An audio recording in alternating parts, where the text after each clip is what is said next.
السلام عليكم. إن الحمد لله نحمده ونستعينه ونستغفره ونعوذ بالله من شرور أنفسنا ومن سيئات أعمالنا. من يهده الله فلا مضل له ومن يضله فلا هادي له. وأشهد أن لا إله إلا الله وحده لا شريك له وأشهد أن محمدا صلى الله عليه وسلم عبده ورسوله. يا أيها الذين آمنوا اتقوا الله حق تقاته ولا تموتن إلا وأنتم مسلمون. يا أيها الناس اتقوا ربكم الذي خلقكم من نفس واحدة وخلق منها زوجها وبث منهما رجالا كثيرا ونساء. واتقوا الله الذي تساءلون به والأرحام إن الله كان عليكم رقيبا. يا أيها الذين آمنوا اتقوا الله وقولوا قولا سديدا يصلح لكم أعمالكم ويغفر لكم ذنوبكم ومن يطع الله ورسوله فقد فاز فوزا عظيما. ألا إن أصدق الكلام كلام الله وخير الهدي هدي محمد عليه الصلاة والسلام وشر الأمور محدثاتها وكل محدثة بدعة وكل بدعة ضلالة وكل ضلالة في النار. حياكم الله تعالى. En cette soirée du mercredi 12 Rabia الثاني 1437 de l'Hégire, soit le 27 janvier 2016 بإذن تعالى. Donc c'est le cours numéro 43 بإذن تعالى du livre Le mal et le remède, Inch'Allah ta'ala. Donc, aujourd'hui, Inch'Allah ta'ala, dans le cours, je vais beaucoup tousser. Et ceux qui sont anciens avec moi savent que chaque année, c'est comme ça. Quand c'est en hiver, je reste au moins un mois comme ça, tousser tout le temps. Donc, il faut supporter, Inch'Allah ta'ala. On se supporte, bi'idhnillah subhanahu wa ta'ala. Donc on parlait, si vous vous rappelez bien, on parlait du hadith, du hadith où Allah subhanahu wa ta'ala a dit, entre autres, il a dit, donc on est quoi? On est suite du chapitre 89, l'adoration et l'amour.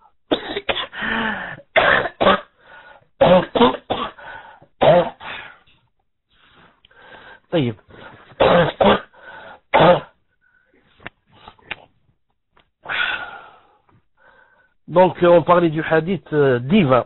Allah subhanahu wa ta'ala a dit qu'il n'y a pas une chose que j'aime comme ce que j'ai imposé à mon serviteur et que mon serviteur ne cesse de se rapprocher de moi avec quoi? Avec les nafila, les surérogatoires.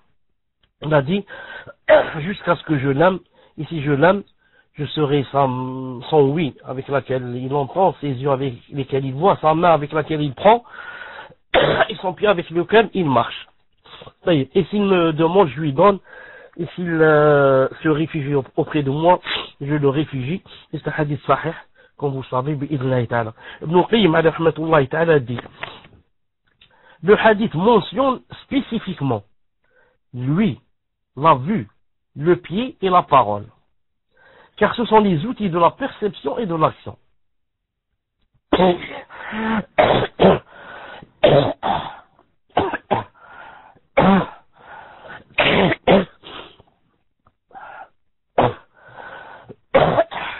Oui. Une seconde.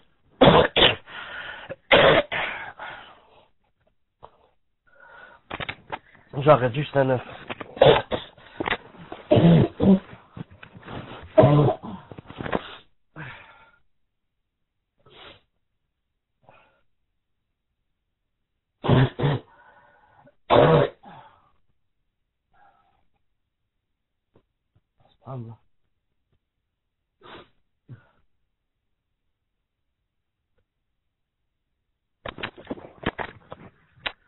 Une seconde.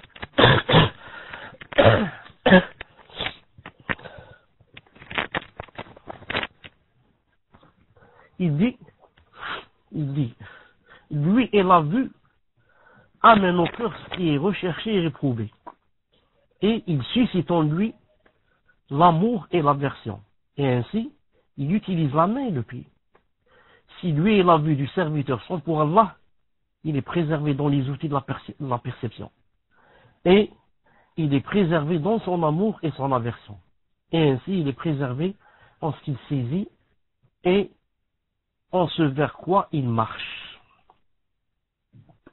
Ibn al-Qayyim rahimahullah ta'ala dit, entre parenthèses, j'essaye de ne pas lever ma voix. Il dit, médite le fait ou le fait, les deux c'est juste. Médite le fait qu'il se soit suffi de la mention de lui, la vue, la main et le pied, et pas de la langue. Il n'a pas cité la langue. Il dit, car si la perception de lui est parfois volontaire et d'autres fois involontaire, de même que la vue, parfois involontaire et parfois improviste, de même que le mouvement de la main et du pied est nécessaire au serviteur, alors que dire du mouvement de la langue qui ne survient que par volonté et choix?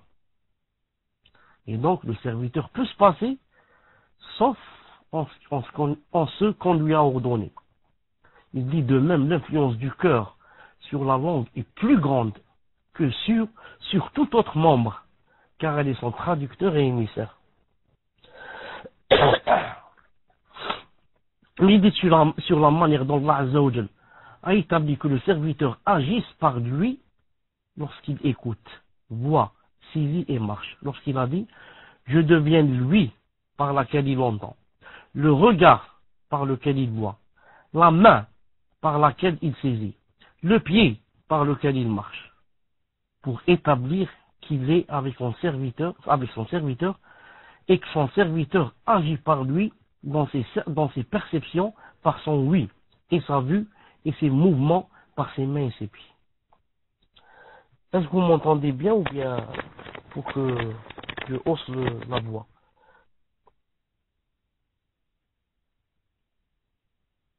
Alhamdulillah. Comme ça, sans tousser, je crois que c'est mieux de lever la voix et tousser. Non. Donc la conclusion, ce qu'il veut dire ici, c'est que quand quelqu'un fait des nawafil, il est surérogatoire, il a cet avantage que, alhamdulillah, yani, c'est Allah subhanahu wa ta'ala qui le guide dans sa vision, dans ce qu'il entend, et dans ce qu'il prend avec ses mains, et dans les lieux où il va avec ses pieds. Et là, c'est vraiment, vraiment, vraiment une grande ni'ma. C'est pour ça, je vous ai déjà cité ça, je le répète, Cheikh Ibn Uthaymin, rahimahullah ta'ala, Cheikh Ibn Uthaymin, rahimahullah ta'ala, a dit que si tu vois quelqu'un faire beaucoup des péchés, et là je me rappelle plus s'il a dit les grands péchés ou il a dit seulement les péchés. Allah alam, je me rappelle plus. Mais si tu vois quelqu'un faire beaucoup de péchés, alors sache que il n'a pas de nafila, il ne fait pas des nafila. C'est sûrement quelqu'un qui fait seulement Dhuhr, Asr, Maghrib, Isha et peut-être Witr et Shaf, Afwan et Fajr, et peut-être seulement Ramadan, et seulement Zakat, seulement Hajj une fois dans sa vie. Donc c'est quelqu'un qui n'a pas de nawafil. Oui, les grands péchés, ma'alish. Pourquoi je préfère dire les grands péchés et pas les péchés? Parce que les péchés, tout le monde en fait. Ça, nous tous on fait des péchés. Mais on parle des grands. Maintenant, si tu vois maintenant quelqu'un faire de grands péchés, et tout le temps, c'est pas normal, c'est pas logique. Non. Médite, dit Ibn al-Qayyim rahimahullah ta'ala, médite le fait qu'il ait dit, c'est par moi qu'il entend. En arabe, bi yasma, c'est par moi qu'il entend. Regarde et saisit, et il n'a pas dit, c'est pour moi qu'il entend. C'est-à-dire li avec L. Mais il a dit bi avec B. C'est par moi, bi, qu'il entend, regarde et saisit. Et non pas, c'est pour moi, li. C'est pour moi qu'il entend, regarde et saisit. On pourrait penser que la particule li, est plus à propos dans ce contexte, car elle indique mieux l'objectif et le fait que ces choses soient pour Allah. Li, c'est pour moi. Ce qui est plus spécifique que le fait qu'elles surviennent par lui. Alors que dans le hadith, il y a par lui, par moi. Mais c'est une illusion. Et c'est une erreur aussi. Car la particule B, le B, lorsqu'il a dit B, ne désigne pas uniquement la recherche d'aide. Car les mouvements des pieux et dépravés et leur perception n'existent que par l'aide d'Allah. Même le kafir, même le dépravé, quand il boit de l'alcool, il vole, il y a la permission d'Allah subhanahu wa ta'ala. Ça, Si Allah subhanahu wa ta'ala lui avait pas permis, il peut faire cette chose. Il peut pas, comme a dit Allah ta'ala dans le Coran. Si Allah ta'ala avait voulu, il ne serait pas entretué. Donc, s'ils se sont entretués, c'est que Allah ta'ala a voulu. Donc, il a permis, il a laissé faire. Il dit la particule B ici désigne l'accompagnement, c'est-à-dire qui m'entend, ne voit, ne saisit et ne marche sans que je ne sois son compagnon et ne sois avec lui. Naam. Voilà le vrai sens. C'est pas seulement il a fait ça par ma permission, par mon aide. Non. Il a fait ça tout en étant, c'est-à-dire moi, son compagnon. Je suis son compagnon dans les choses qu'il est en train de faire. Naam. Il dit ici, à l'exemple de sa parole dans notre hadith, je suis avec mon serviteur tant qu'il me mentionne et que ses lèvres ne cessent de bouger pour moi. Par moi, je suis avec mon serviteur tant que il me mentionne et que ses lèvres ne cessent de bouger par moi. Voir Sahih Targhib de Sheikh Al-Albani rahimahullah ta'ala 1490. 1490. J'attends que vous l'affichiez. Sahih Targhib de Sheikh Al-Albani rahimahullah ta'ala 1490. Naam.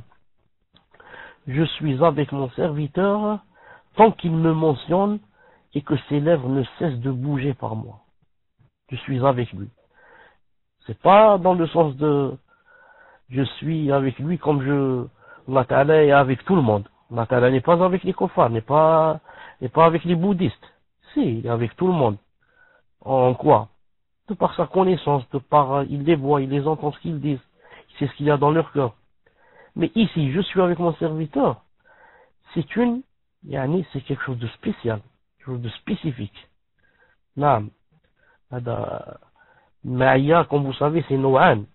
Naam. Ma'aya amma, ma'aya khassa. Donc il y a la proximité générale. Ici, il parle de la proximité, naam, spécifique, pas générale.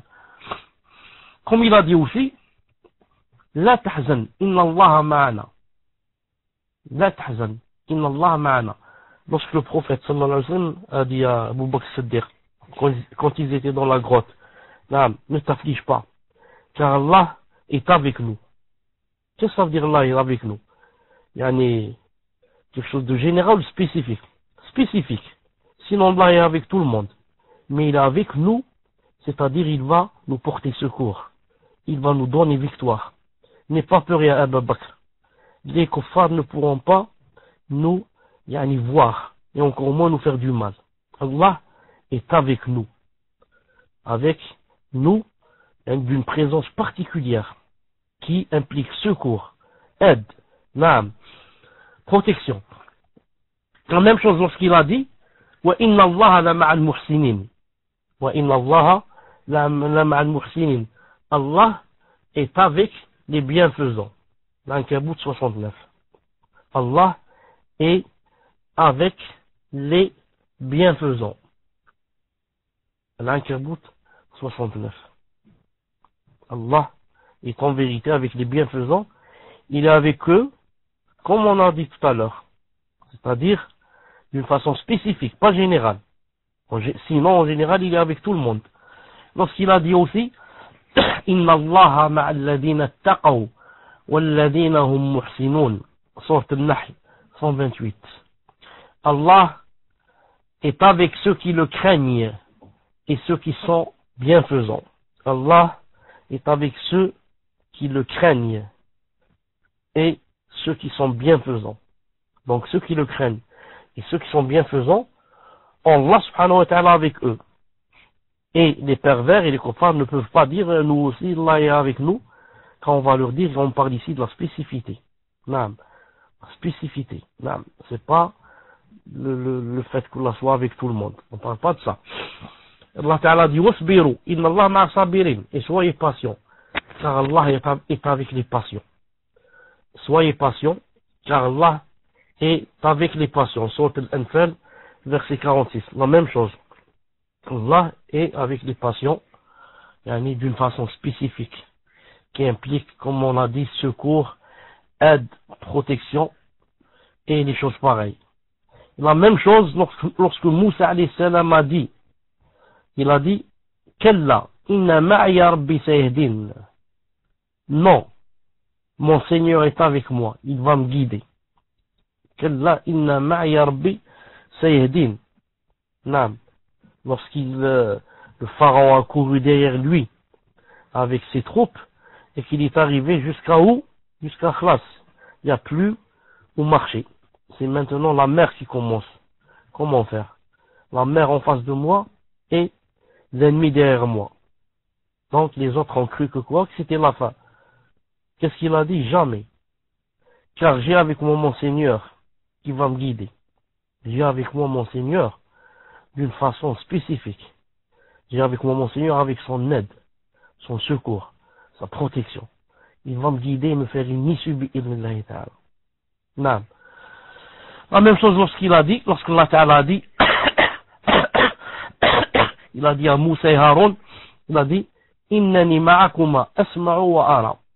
Je suis avec vous, j'entends et je vois. Je suis avec vous, j'entends et je vois. Lorsqu'il leur a dit d'aller chez Pharaon, ils ont dit Allah, innana nakhafu wa yafrut alayna wa yatra. On a peur qu'il dépasse les limites ou bien qu'il fasse des choses. Il a dit, la takhafa, n'ayez pas peur. Je suis avec vous, j'entends et je vois. Je suis avec vous, j'entends et je vois. Lorsqu'il a ajouté j'entends et je vois, pour ne pas donner l'occasion au Mubtadi'a de dire donc il est avec eux de par son entité.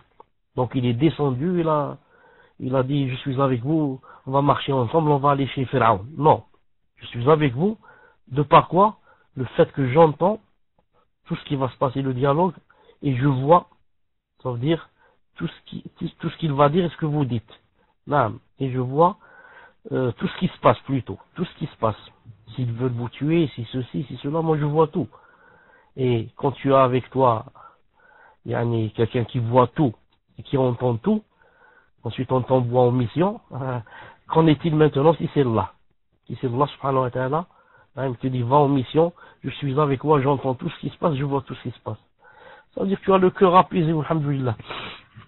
Ibn al-Qayyim rahimahullah ta'ala dit cette particule bi, c'est par moi qui l'entend, etc. est donc spécifique au sens de cette compagnie. À l'exception de la particule li, pour moi il entend, etc. Et la sincérité, la patience, la confiance en Allah et l'établissement au degré de la servitude ne surviennent chez le serviteur qu'à travers cette particule bi, par moi et cette compagnie. Si le serviteur vit par Allah, écoutez bien ce qu'il dit, si le serviteur vit par Allah, les difficultés alors lui sont facilitées. Ses peurs se transforment en sécurité. Par Allah, toute difficulté s'amenuise et toute chose lointaine se rapproche. Par Allah se dissipent toutes les préoccupations, angoisses et afflictions. Il n'est donc ni souci, ni angoisse, ni affliction avec Allah, sauf à manquer le sens de cette particule bi. Le cœur devient alors ainsi semblable au poisson qui, lorsqu'il sort de l'eau, bondit et se retourne jusqu'à y retourner. Naam, est-ce que vous m'entendez?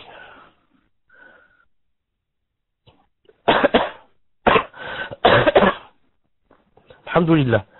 Si jamais je perds le micro, prenez le micro et parlez.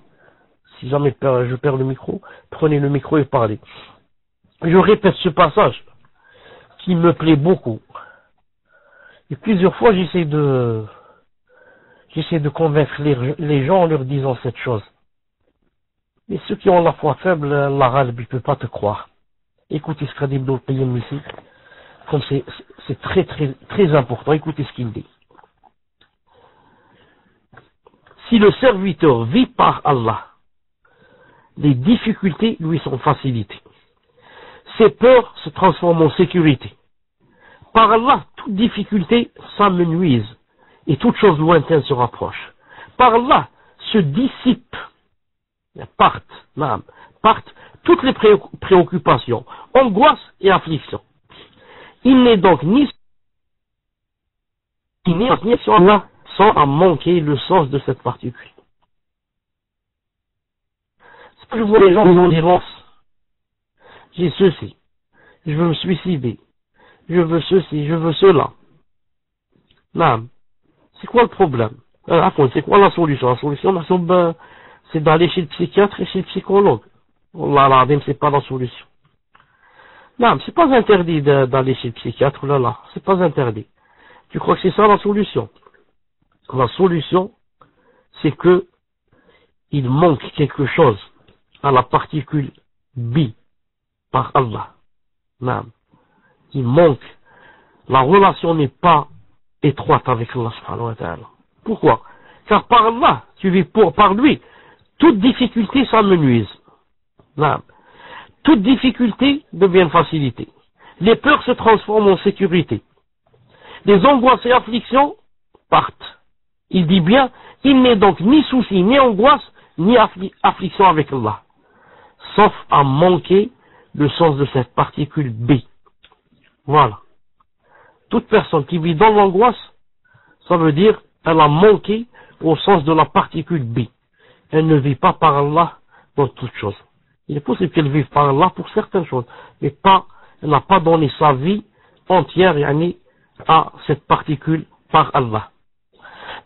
Quelqu'un va dire, donc d'après vous, il n'y a jamais de malheur, ni de problème, Je dis, non, on n'est pas en train de parler de ça. On n'est pas en train de parler des malheurs et des maladies, des problèmes. On est en train de parler de quelqu'un qui du matin au soir dit, je vis dans l'angoisse, je vis le cœur serré, j'ai envie de déchirer mes vêtements, j'ai envie de crier, j'ai envie, tout le temps. C'est pas vrai. Avoir des problèmes, tous on en a. Les problèmes, 10 jours, 15 jours, ça part, un mois, ça part. Mais, même en ayant des problèmes, on peut ne pas avoir l'angoisse. J'ai un problème, et grave, et je n'ai pas d'angoisse, bismillah. On peut vivre comme ça. Non, si la relation est forte avec Allah, ça te fait tout oublier. Si c'est quelque chose de vraiment grand, au moins, comme il dit ici, ça amenuise. Toute difficulté s'amenuise et deviennent petites.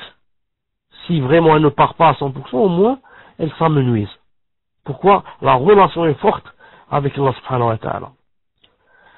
Ça me rappelle un hadith authentique, une dua que faisait beaucoup le prophète aslam, que j'aime beaucoup, en ce sens où il dit, si je peux me rappeler la dua d'abord, et si je peux traduire après, il dit, Allahumma qsim lana min khashyatika, ma tahulu bihi baynana wa bayna ma'asik, wa min ta'atika ma tuballighuna bihi jannatak, wa min yaqini ma tuhwilu bihi alayna masa'ib dunya. Cette phrase. Je répète, Allahumma qsim lana min khashyatika ma tahulu bihi baynana wa bayna ma'asik. Ya Allah, donne-nous de la crainte, de ta crainte. Pour qu'on te craigne, que fait la crainte? De façon à ce que ça soit un rempart, une barrière entre nous et ma'asik, tes péchés, ça veut dire des péchés qu'on fait, Donc, il demandait à Allah Ta'ala de lui donner de la crainte d'Allah. La crainte, qu'est-ce qu'elle fait? Il a montré ici. Il dit ça devient un rempart entre nous et les péchés. Vous savez que il n'y a pas quelqu'un qui fait un péché, en même temps il dit je crains Allah subhanahu wa ta'ala au moment du péché. C'est pas vrai. Ça vous le savez. Le prophète aslam est allé jusqu'à dire que le fornicateur, quand il fait la fornication, au moment où il l'a fait, il a dit il n'est pas croyant. Il a dit la foi sort de lui. Dans un hadith authentique de Abi Huraira, ça reste au-dessus de sa tête. Et dans le même hadith, il a dit la même chose pour le vol. Quand il vole, au moment de voler, la foi sort de lui. Elle est au-dessus de sa tête, comme un nuage. Il a dit la même chose dans le même hadith, il a dit pour celui qui boit de l'alcool. Au moment de boire, la foi sort de son cœur. Elle est comme un nuage au-dessus de sa tête. S'il fait au bois, bien sûr, ça revient. Donc, au moment des grands péchés, il n'y a pas la crainte d'Allah. Comment? Je crains Allah et en même temps je bois de l'alcool. Ça marche pas ensemble. Au moment où je suis en train de boire, il n'y a plus quoi? Il n'y a plus la crainte d'Allah. المهم اللهم اقسم لنا من خشيتك ما تحول به بيننا وبين معاصيك ومن طاعتك ما تبلغنا بجنتك. يا ربي donne-nous aussi min ta'atik, donne-nous de ta ton obéissance, afin qu'on t'obéisse. L'obéissance, qu'est-ce qu'elle fait? Il a dit ma tublighuna bi jannatak, pour nous faire arriver à ton paradis. Pour dire que le paradis, c'est pas rêver. Je rêve et, comme font les soufis, et je me lève le matin, je dis alhamdoulilah, j'ai vu le prophète dans le rêve, et il m'a dit que tu seras très proche de moi yawm al-qiyamah. Alors que moi, tout le monde sait que je ne prie pas à l'heure. Tout le monde sait que je fume la drogue. Et plein de mensonges et plein de ceci pendant la journée. Et je vais dire que je serai parmi les premiers qui vont entrer au paradis. Hadith, qu'est-ce qu'il a dit? Donne-nous, ya Allah Ta'ala, des adorations, des obéissances qui nous rapprochent du paradis. Ensuite, voilà le témoin du cours ici, ce qu'il va dire. Vous avez fiché quelque chose? Alhamdulillah, puisque le hadith est là, alors je vais le lire au lieu de me fatiguer à essayer de traduire de ma tête. Oh Allah, accorde-nous ta crainte, ce qui s'interposera entre nous et la désobéissance en ordre. Accorde-nous de l'obéissance en ordre, ce qui nous fera parvenir à ton paradis. Et de la certitude, ce qui nous consolera dans les malheurs. Le hadith que je vous ai cité, je voulais juste arriver à la troisième phrase, ici. Lorsqu'il a dit, écoutez, il a dit, et donne-nous de la certitude, min al-yaqin, la conviction. Ce qui fait quoi? Ce qui nous consolera dans les malheurs de ce monde. Je reviens à ce qu'on a dit. Plus ma relation étroite avec Allah Azza wa Jalla, plus j'ai de conviction et plus j'ai de certitude, donc ça va donner quoi? Ça va amenuiser et rendre très très très petit les malheurs de ce monde. Vous avez bien entendu le hadith qu'il a dit. Et donne-nous de la certitude et de la conviction, ce qui nous fera quoi? Nous consolera dans les malheurs de ce monde.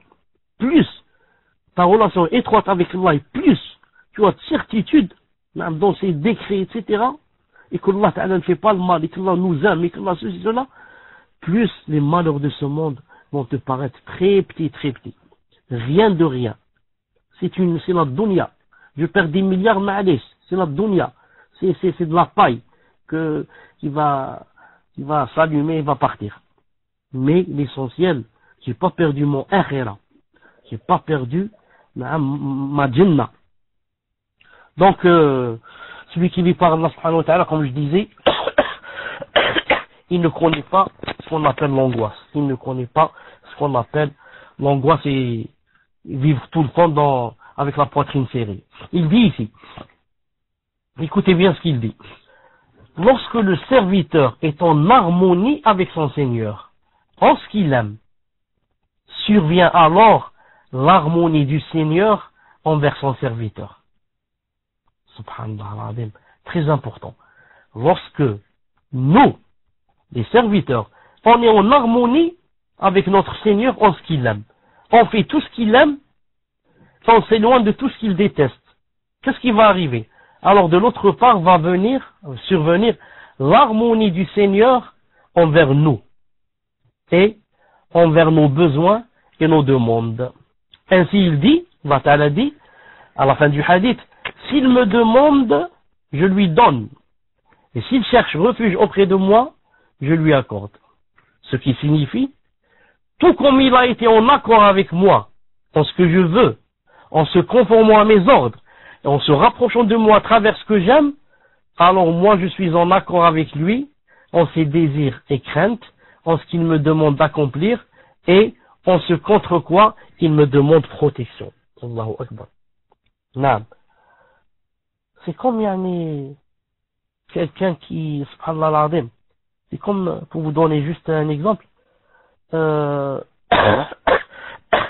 père, tu n'es pas bien avec lui, tu lui désobéis, peut-être même tu l'insultes.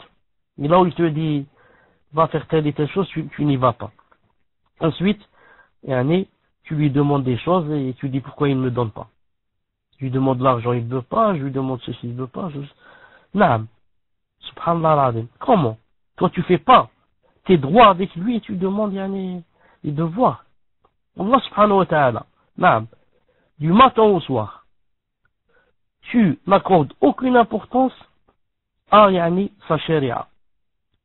Tu ne fais aucun effort pour essayer de faire ce qu'il t'a demandé de faire. Tu ne fais aucun effort pour essayer de t'éloigner de ce qu'il a interdit et ce qu'il t'a demandé de ne pas faire et de t'en éloigner. Ensuite, tu dis pourquoi il ne me donne pas ceci, pourquoi il ne me donne pas cela, pourquoi je fais des doigts, il ne me répond pas, pourquoi il me donne des épreuves, pourquoi ceci, pourquoi cela. Ibn al-Qayyim a résumé ça. Il a dit il n'y a pas d'harmonie. Il n'y a pas d'harmonie. Si tu étais en harmonie avec ce qu'il a demandé, ce qu'il aime, alors lui il serait en harmonie avec toi et te donnerait ce que tu voudrais. Te donnerait ce que tu voudrais. Et dire c'est logique. C'est logique, c'est très logique. Toi tu fais le contraire de ce que Allah Ta'ala te demande, ensuite tu voudrais que lui te donne ce que tu veux. C'est pas possible. Ibn al-Qayyim rahimahullah ta'ala dit, il dit, cette harmonie se renforce des deux côtés. Allahu Akbar. Cette harmonie se renforce des deux côtés, de notre côté et côté d'Allah subhanahu wa ta'ala. Au point, écoutez à quel point, au point de provoquer cette hésitation du Seigneur concernant la mort de son serviteur. Car à la fin de ce hadith, il a dit je deviens son oui, je deviens sa main, etc. À la fin il a dit, et je n'ai jamais hésité pour une chose comme j'hésite pour ôter l'âme à mon serviteur. Ibn al-Qayyim parle maintenant de cette hésitation d'Allah subhanahu wa ta'ala. Il dit, cette harmonie se renforce des deux côtés, au point de provoquer cette hésitation du Seigneur concernant la mort de son serviteur. Pourquoi? Car son serviteur déteste la mort.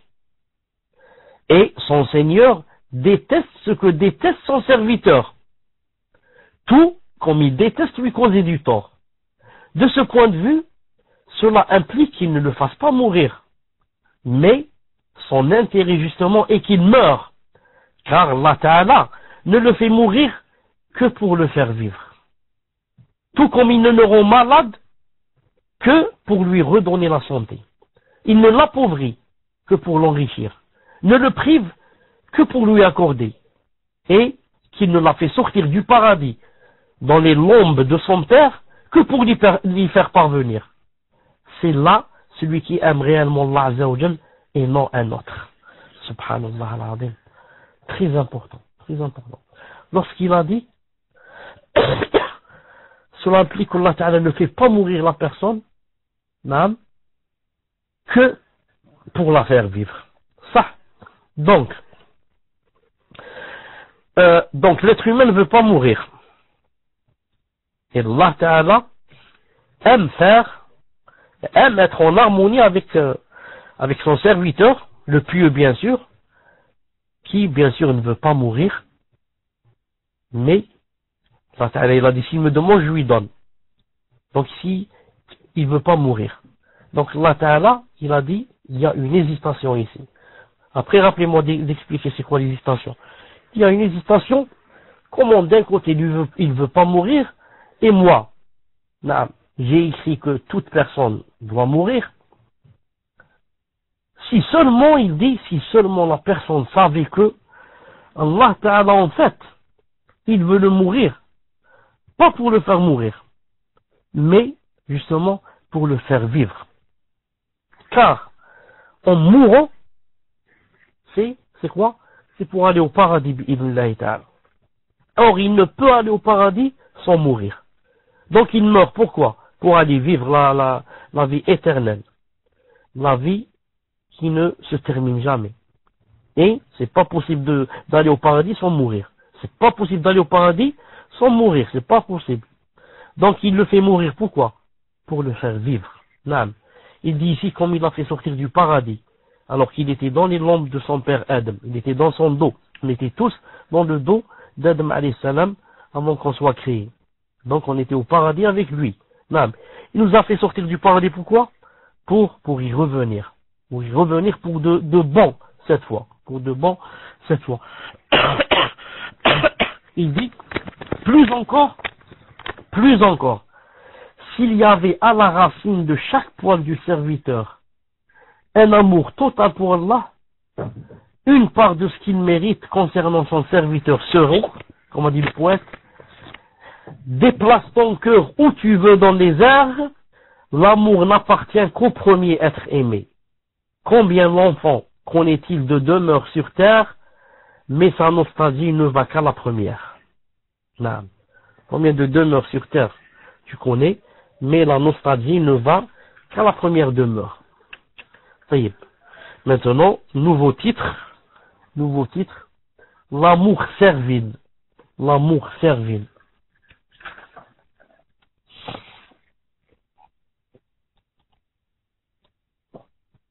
Je voudrais d'abord que vous écriviez avec moi, pour ne pas perdre le fil, vous écriviez les différentes sortes d'amour qu'il y a. Maintenant, on est aussi la sixième sorte, l'amour servile. On va commencer par le premier, on revient un peu marche arrière. Bon, les degrés d'amour. Premier degré, le lien. L'alaqa. Vous avez écrit? Là, par rapport à l'hésitation d'Allah subhanahu wa ta'ala, quand il a dit je n'ai jamais hésité comme j'hésite, il dit hésitation, c'est par rapport à l'être humain. Quand il est entre deux choses, il ne sait pas quoi choisir. Est-ce que cette chose peut arriver à l'être humain? Allah ta'ala, c'est pas possible. C'est pour ça que certains ont dit même l'hésitation, ça n'existe pas dans les actes d'Allah subhanahu wa ta'ala. Mais il y en a d'autres et beaucoup ont dit ça existe. Mais juste faut qu'on connaisse son sens. C'est une hésitation propre à Allah subhanahu wa ta'ala, qui n'est pas comme la nôtre. Pourquoi? La nôtre, si on hésite, c'est que on ne sait pas quoi choisir. Pourquoi on ne sait pas quoi choisir? Car on ne connaît pas, l'avenir. On ne connaît pas ce qui va se passer. Si je devais choisir moi, entre, par exemple, deux voitures, là, ou alors mieux entre deux prétendantes. Quelqu'un veut se marier et il a le choix entre deux prétendantes. Sûrement que peut-être l'une est beaucoup mieux que l'autre, mais il ne sait pas, il hésite. Celle-là est mieux en telle chose et l'autre est mieux en telle chose, et il ne sait pas. Pourquoi? Parce qu'il ne sait pas l'avenir. Il ne sait pas le fond de cette chose et demain comment ça va se passer. C'est pour ça que par rapport à Allah subhanahu wa ta'ala, il n'y a pas d'hésitation en ce sens. Mais il a cité le mot hésitation pour dire que, en ce sens, ça s'appelle hésitation, en ce sens qu'il y a quoi? Il y a, un choix à faire entre deux choses.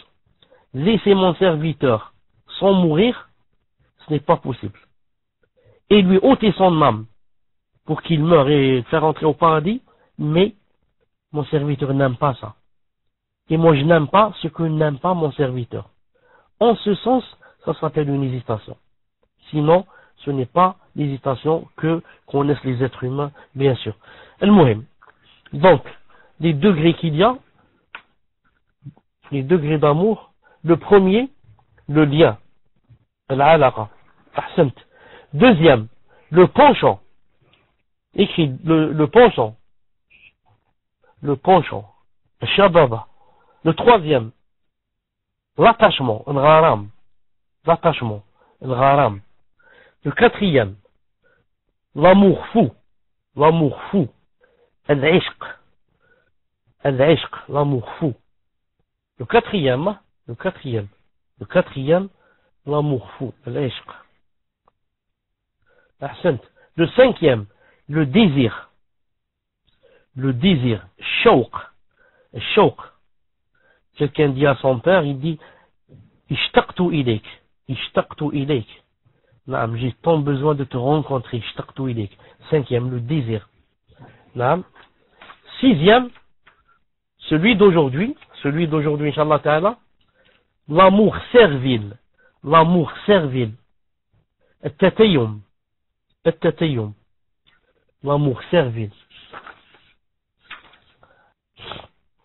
Sixième, l'amour servile. septième et dernier, qu'on verra dans le prochain cours, Inch'Allah, septième et dernier, l'intimité, al-khulla, on dit, celui-là c'est mon ami intime, intimité, l'intimité, al-khulla, alhamdulillah. Donc on est au sixième, Inch'Allah Ta'ala, il a dit, l'amour servile. طيب.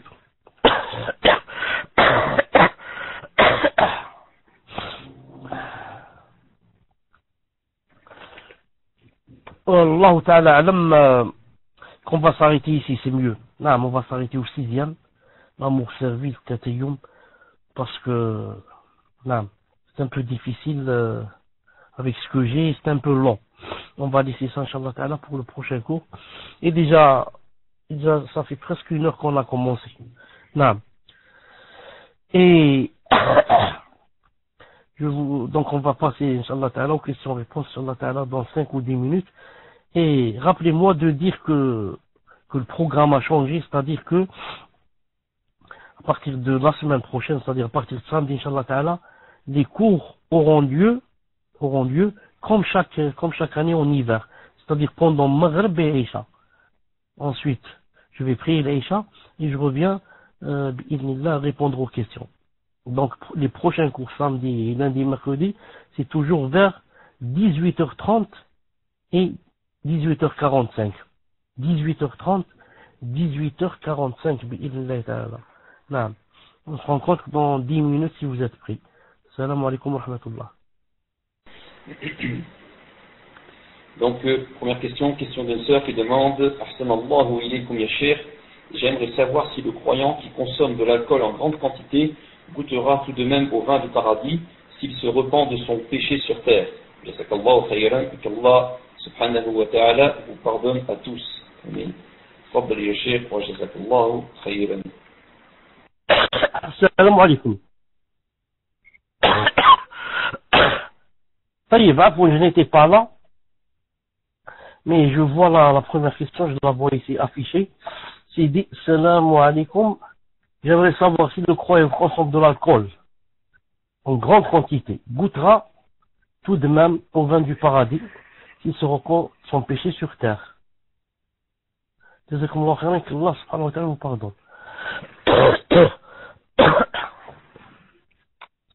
Bismillah ar-Rahman ar-Rahim, wa salatu salam ala ashraf al-mursalin. Il y a un hadith du prophète sallallahu alayhi wa sallam qui dit que toute personne qui meurt et qui, dans cette vie, buvait de l'alcool et ne s'est pas repenti, ne goûtera pas du vin du paradis, même si elle y entrera. Rapporté par Ahmed et authentifié par Cheikh Al-Albani rahimahullah ta'ala. Donc, qu'est-ce qu'on va dire? Toute personne qui est morte et qui, dans cette vie, buvait de l'alcool, n'a pas fait de repentir, ça veut dire quoi? Ça veut dire que, même si elle va rentrer au paradis, si elle est croyante, elle n'aura pas le privilège de boire du vin du paradis. Maintenant, le contraire, toute personne qui a bu de l'alcool, même si elle a bu toute sa vie, et elle s'est repentie, donc, Inch'Allah Ta'ala, cette personne boira du vin du paradis, bi'idhnillahi, subhanahu wa ta'ala. Tfaddal, deuxième question. Rappelez-moi quand on arrive à la 5e question, Inch'Allah Ta'ala, pour que je réponde à une personne qui m'a posé une question par mail. Tfaddal. Inch'Allah ya Cheikh, barakallahu fik wa jazakallahu khayran. Donc nous allons passer à la deuxième question. Ahsanallahu ilaykum. Ma question est en rapport avec le passage où il a été dit qu'Allah Azza wa Jal a fait sortir Adam du paradis, pour mieux le faire entrer, à savoir éternellement. Adam est-il bien entré au paradis et le shaitan, qui est la waswas, est-il également entré au paradis? Car j'ai entendu que personne n'est encore entré au paradis. Jazakallahu khayran, shafakallah, shaykhana, wa hafitakallah. Amin. Fadl le shaykh wa jazakallahu khayran. Le dogme de Al-Sunnah wal-Jama'a, c'est que Adam alayhi salam est rentré déjà au paradis. Reste seulement, et d'après certains, il est resté à peu près 400 ans, ou bien 500. Même, car ils ont dit une demi-journée.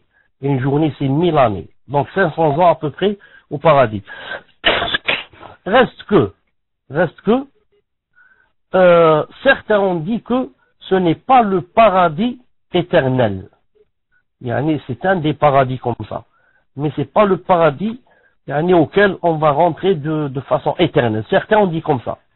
Ils ont divergé en ça. Mais ils sont tous d'accord pour dire que Adam alayhi salam est rentré au paradis. Reste pour le shaitan. Donc, ou bien, on va dire que lui aussi est entré au paradis, mais dans ce cas, c'est pas le paradis, qu'Allah Ta'ala a promis à ses élus. Sinon, c'est pas possible que le shaitan rentre au paradis. Mais l'autre paradis, comme le premier avis. Ou bien, et c'est l'avis de Ibn Kathir et beaucoup d'exégètes, ils disent que il lui a fait le waswas sans rentrer, dans le paradis. C'est comme si on peut dire de derrière le mur. De derrière le mur, il lui a fait des waswas. Car shaitan, pour faire le waswas, c'est pas obligé qu'il soit collé à toi. Même de loin, il peut faire des waswas, qu'Allah Ta'ala nous protège de lui. Et certains ont dit qu'il est venu sous forme de serpent, etc. Tout cela n'est pas vrai, bi'idhnillahi subhanahu wa ta'ala. Tfaddal. Non, jazakallahu khayran, ya cheikh. Donc nous allons passer à la troisième question. Question d'un frère qui demande, barakallahu fikum ya cheikh, je voulais savoir si l'harmonie qu'a Allah Ta'ala pour son serviteur concerne uniquement les grands savants ou les étudiants en sciences, et ou peut également concerner le simple salafi. L'amour d'Allah ainsi que sa clémence, sa protection, sa miséricorde sont-elles égales vis-à-vis d'un innovateur et d'un salafi avec les mêmes bonnes œuvres?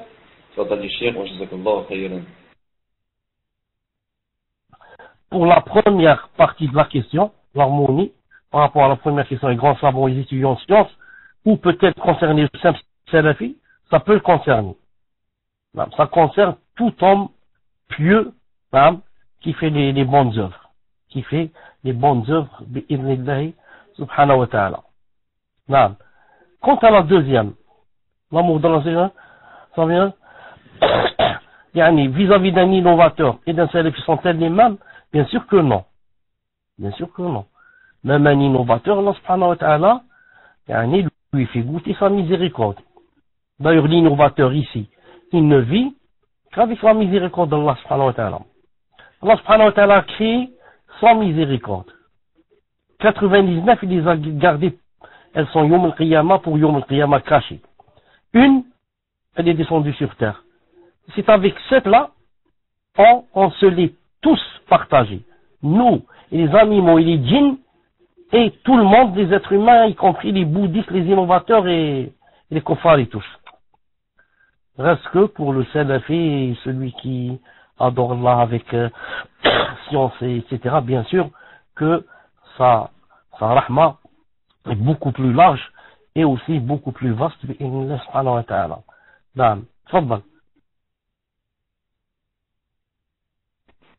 Nous allons passer à la quatrième question. Quatrième question, question d'une sœur qui demande qu'Allah vous guérisse, ya cheikh, amin. Ma question porte sur le cours passé concernant le délaissement des prières surérogatoires. Je les faisais régulièrement pendant 5 ans, pendant 5 années, puis je les ai arrêtés. Est-ce que c'est grave, ya cheikh? Fadal ya cheikh, wa jazakallahu khayran.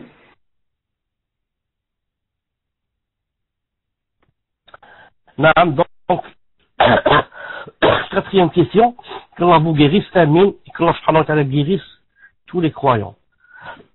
Ma question porte sur le coup concernant le délaissement des prières surrogatoires. Je les faisais régulièrement pendant 5 années, puis je les ai arrêtés. Est-ce que c'est grave, cher? Naam. La réponse de Allah Ta'ala, c'est plus ou moins grave. C'est plus ou moins grave. Regardez. Le prophète sallallahu alayhi wa sallam a dit à ou bien à Abdullah ibn Omar ou bien à Ibn al-As. Le doute vient de moi, l'un des deux. Le hadith se trouve dans le Bukhari. Il lui a dit attention à ce que tu sois comme Foulan. Il n'a pas cité qui. Attention à ce que tu sois comme Foulan. Ensuite il lui a dit, il a terminé, il lui a dit, il priait de la nuit, il prenait de la nuit et il a arrêté. Donc, il dit attention à ce que tu sois comme Foulan. Foulan, qu'est-ce qu'il faisait? Il faisait une nafila et il l'a délaissé. Ici, une nafila, c'est la prière de la nuit. Non. Pourquoi c'est un peu grave? Moi, quand je faisais une nafila, c'était pour qui? Pour le visage d'Allah subhanahu wa ta'ala. Et maintenant, je délaisse quelque chose que je faisais pour le visage d'Allah, alors que je peux la faire. Ça veut dire que la moindre des choses qu'on puisse dire, que ma foi a vraiment faibli. Que ma foi a vraiment faibli. Et pourquoi j'ai pas dit, bon, c'est pas très très grave. Pas très très grave dans le sens de la personne, alhamdoulilah, elle n'est pas sortie de l'islam, ou la apostasiée, ou la, on va la tuer, ou la... Non, non. Mais ça veut dire, si on se compare avec les pieux, on est loin. Si on se compare avec les salaf salih, on est loin. Si on se compare avec ceux qui du matin au soir font des efforts pour se rapprocher de Allah subhanahu wa ta'ala, on est loin. Car quand on n'a pas de nafila, on n'est pas préservé. À tout instant, il peut nous arriver une chose dans notre dîme. Et puis, qu'est-ce qu'on a perdu? On a perdu le hadith, le passage lorsque Allah Ta'ala a dit, et mon serviteur ne cesse de se rapprocher de moi avec la nafila jusqu'à ce que je l'aime. Si je l'aime, je serai sa main, ses yeux, etc., comme dans le hadith. Et s'il me demande, je lui donne. S'il cherche protection, je lui donne. Je le réfugie. Tout ça, je l'ai perdu. Pourquoi? Je n'ai pas de nafila. Ça veut dire, moi, je suis en train de faire seulement ce que Allah Ta'ala m'a ordonné. Mais pour que je fasse quelque chose de moi en plus pour le visage d'Allah, je ne fais pas. Je me suffis à ce qu'il m'a imposé, c'est tout. Puisse Allah subhanahu wa ta'ala aider notre frère ou bien notre sœur qui a posé la question à ce qu'elle recouvre son premier état lorsqu'elle était masha'Allah, et pendant 5 années cette personne faisait les nafilas. Puisse Allah subhanahu wa ta'ala l'aider à revenir à son état premier et à être mieux que pendant cet état bi'idhnillahi ta'ala. Tfadhal. Nous allons passer à la question suivante. Question numéro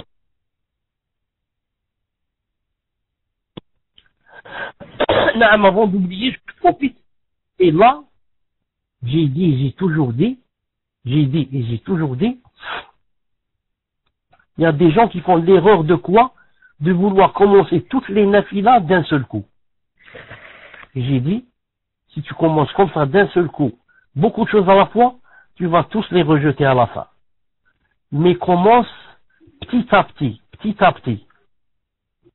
Voilà, cette année tu fais ça, l'année prochaine j'ajoute ça, ou là, le mois prochain j'ajoute ça, et comme ça, alhamdoulilah, ma vie, c'est, je monte vers le haut. Non, ce n'est pas comme certains qui disent, voilà, on fait tout à la fois, ensuite ils rejettent tout. C'est pour ça que dans le hadith authentique, que le prophète le prophète dans le hadith authentique, s'il faisait une chose, il la faisait pour de bon. Comme ça, c'était sa sunnah alayhi salam. Il n'a pas encore décidé de faire une chose. S'il décide de la faire, ce sera pour de bon, bi'idhnillahi ta'ala.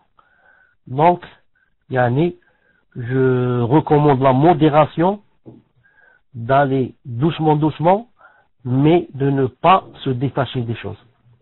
Si j'ai commencé salat duha, et je n'en fais que deux, mais à vie, c'est beaucoup mieux que celui qui en va faire 12 pendant 3 mois, ensuite, il va les lâcher et n'en plus faire, et dire je suis fatigué. Vous avez compris? Celui-là, regardez, il est mieux. Il a commencé salat duha avec 2 rak'at, il ne les a jamais abandonnés. Alhamdoulilah, regardez. Mais l'autre miskin, il a commencé par 12, il a fait pendant 1 ou 2 mois, ensuite il a dit c'est beau. Voilà, juste, inshallah. Tfadhal. 5, donc vous nous avez dit de vous dire de vous prévenir pour la question numéro 5 que vous aurez une question par email. Donc je vous laisse le mic, Fadhal Cheikh. D'accord. Donc, je suis avec le fichier, Inch'Allah Ta'ala. Donnez-moi quelques secondes. Avant cela, quand je réponds à la question, je voudrais toujours que la personne soit présente, sinon, c'est pas la peine. est-ce que le frère qui m'a posé la question sur la machine à laver, etc., est-ce qu'il est présent? Donc le temps qu'il réponde, Mahmoud, lis la 6e question, Inch'Allah Ta'ala, le temps qu'il nous réponde s'il est là ou pas. Donc le frère qui a posé la question sur la machine à laver par email nous tient au courant s'il est là, c'est-à-dire il contacte les admins, soit sur Bailux, soit sur Paltalk. Donc nous allons passer à la question, parce que ce sera la question 6, puisque la 5 sera celle de l'email. Question numéro 6, question d'une sœur, Hafizakumullah ya Cheikh, qu'Allah vous rétribue en bien ainsi que les admins. Ma question porte sur l'amour que l'on peut éprouver pour un homme. Entre-t-il dans le degré d'Ishq, c'est-à-dire l'amour fou? Est-ce que cela rentre dans le degré extrême de l'amour, au point de délaisser l'amour réel pour celui qui nous a créés, c'est-à-dire Allah Azza wa Jal? Fadl ya Cheikh wa jazakallahu khayran. On va le voir bientôt dans les cours, Inch'Allah Ta'ala, que ça rentre en général, ça rentre. Parce que quand on est dans ce degré d'amour, on ne vit que pour satisfaire la personne qu'on aime. Et l'amour d'Allah subhanahu wa ta'ala, ou bien l'amour envers Allah subhanahu wa ta'ala, n'existe plus. S'il existe, il devient très faible, comparé à l'amour qu'on a pour la personne. La preuve, Allah Ta'ala m'interdit par exemple la fornication. Et moi, tellement j'aime cette personne, je fais avec elle la fornication. Alors ça, on donne le shirk. Vous avez compris? Allah Ta'ala, si vraiment je l'avais aimé, comme j'ai aimé cette personne, ou plus, j'aurais fait ce qu'il m'a demandé de faire, je me serais éloigné de ce qu'il m'a demandé de m'éloigner. Mais là, je fais le contraire. Allah me dit, ne fais pas la fornication. Et cette personne me dit, si tu m'aimes, on fait la fornication. Et je fais. Donc vraiment, c'est très grave. Naam. Tfaddal. Jazakallahu khayran ya Cheikh. Donc nous allons passer à la question numéro 7. Question numéro 7, la question d'une sœur qui demande: ma question est en rapport avec le hadith qui a été cité et particulièrement pour l'extrait je serai l'ouïe par laquelle il entend. Donc, pouvez-vous citer des actes surérogatoires qui nous rapprocheraient d'Allah Azza wa Jal dans le sens de ce hadith, hormis les prières surérogatoires? Barakallahu fikum pour ces cours bénéfiques et pour le travail des amines, qu'Allah vous récompense en bien. Amin. Fadl al-Cheikh wa jazakallahu khayran. Une seconde, Inch'Allah, je vais vérifier quelque chose sur le téléphone, une seconde.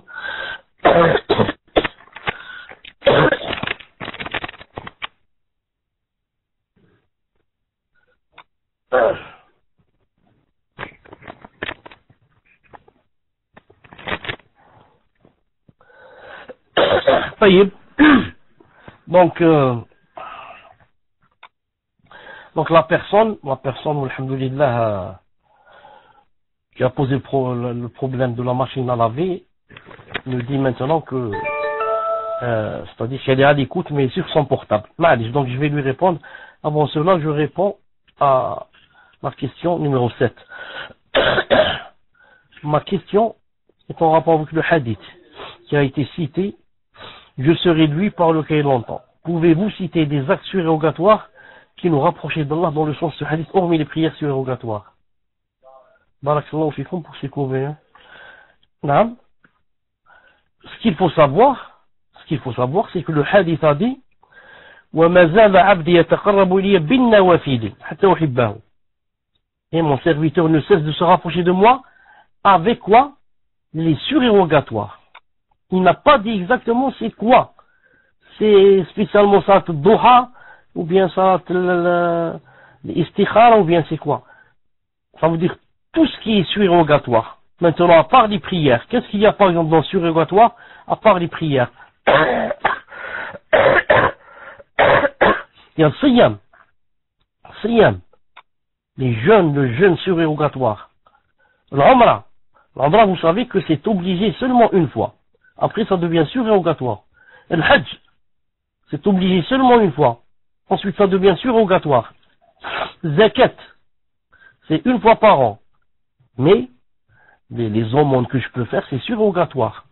donner à droite, à gauche, à mon voisin, au nécessiteux, à mon oncle qui est miskin, il a une paye mais elle est faible. Miskin, il n'arrive pas. Et on rajoute des surrogatoires qui ne se terminent pas. Yani, je vois un aveugle, je le fais traverser la rue. L'autre, il est vieux, je lui prends le copain pour la rendre. Je vais rendre visite aux malades.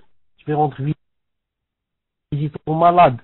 Yani, et j'apporte mon aide yani, à quelqu'un qui est dans un malheur, comme dans le hadith authentique. Je paye les dettes à quelqu'un, comme dans le hadith authentique. Je fais rentrer la joie dans le cœur de quelqu'un, comme dans le hadith authentique. Tout ça, c'est quoi? C'est ça rentre dans le surérogatoire. J'avais prêté de l'argent à quelqu'un. Ensuite, normalement, il me les donne au mois de janvier. Maintenant, c'est janvier, et je sais que c'est difficile pour lui de les rendre. Je lui dis, j'ajoute encore une année. Ça, masha'Allah, qui peut faire cela? Cher, vous avez perdu le micro. J'ajoute encore une année. Le hadith authentique, pontifie par Cheikh Al-Albani. Le hadith authentique a dit que quand on prête par exemple de l'argent à quelqu'un, chaque jour, Allah subhanahu wa ta'ala t'écrit comme la même somme que tu as prêté à la personne jusqu'à ce qu'arrive le délai. Quand maintenant arrive le délai et tu vas prolonger le délai, maintenant chaque fois que, pour chaque jour, c'est le double. Pour chaque jour, c'est le double de la somme qu'Allah Ta'ala te donne en récompense pour lui avoir prêté cet argent. Qu'en est-il maintenant si tu vas lui écrire une lettre ou lui téléphoner et lui dire voilà l'argent que je t'ai prêté, je sais que c'est difficile de les rendre et que tu vis des moments difficiles, alors je tends quoi? Je me désiste. Ne me les rends pas. Prends les fils sabilillah. Subhanallah al-azim. Donc il y a mille et une choses, mille et une portes pour faire le surérogatoire bi'idhnillahi subhanahu wa ta'ala. Naam. Tfadal.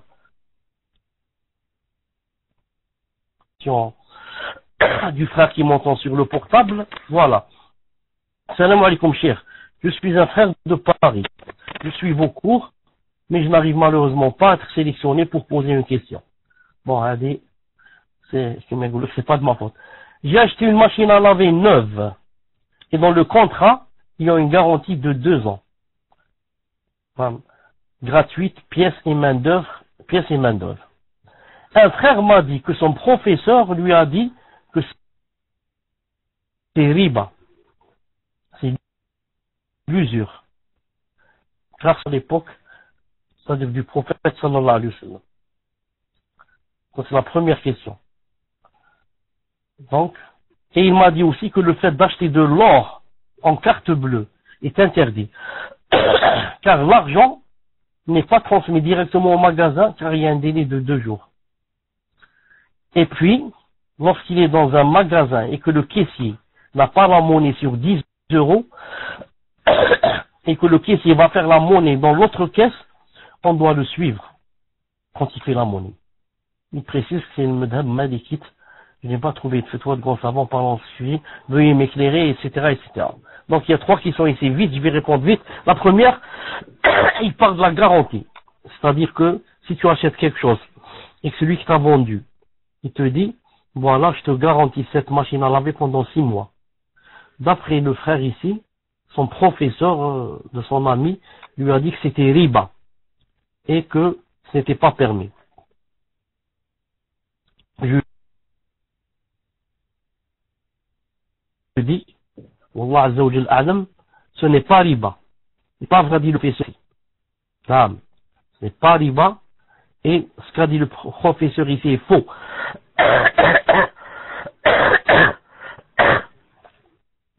Il a dit, ces choses n'existaient pas à l'époque. De tout temps.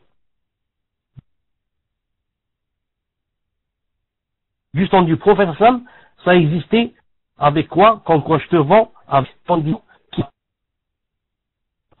Maintenant, j'espère que vous m'entendez de près. Ça? Alhamdulillah. Donc son professeur s'est trompé, car de tout temps, depuis qu'il y a l'islam, les savants, lorsqu'ils parlent des différentes sortes de transactions dans le commerce et la vente, ils citent khiyar, shart tabri'a min uyub, c'est-à-dire la vente avec quoi? Avec la garantie qu'il n'y a aucun défaut.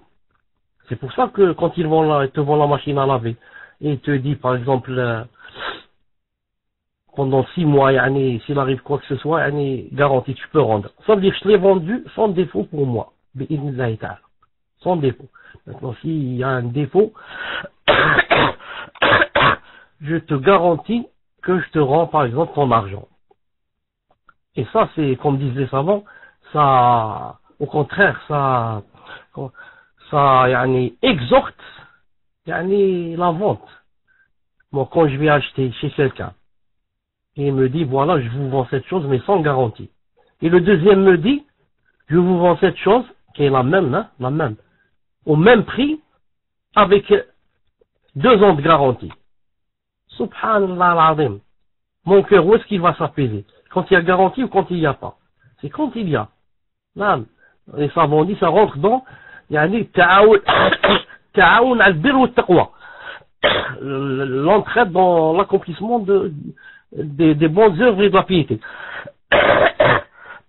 Donc, Miskin Ada, il s'est trompé. Son professeur s'est trompé. Il a dit, ça n'existe pas à l'époque. Ça n'existe pas à l'époque, ça existe de tout temps. Ça existait de tout temps. Ensuite, ce que je voulais dire, non. Payer pour cette garantie, non. Parce que ça rentre dans l'assurance. Tu as pris une assurance garantie. Voilà. Mais l'autre, non. C'est lui qui te dit. C'est lui qui te dit, voilà, ou bien c'est toi qui dis, voilà, je mets comme condition que, c'est garanti pendant tant d'années. Il dit, j'accepte. Mais s'il dit paye, non. Ça doit faire partie du prix de vente.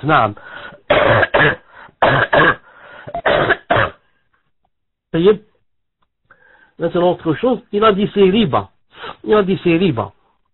Ça se voit que la personne ne sait pas c'est quoi la riba, l'usure. Il n'a rien compris. Je dis à cette personne, imagine que je prête à quelqu'un 1000 euros.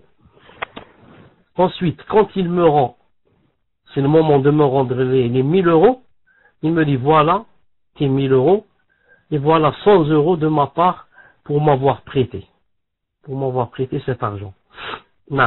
Donc, d'après son professeur, il va dire ça c'est riba, parce qu'il a gagné quelque chose. Il a donné 1000 et il a reçu 1005.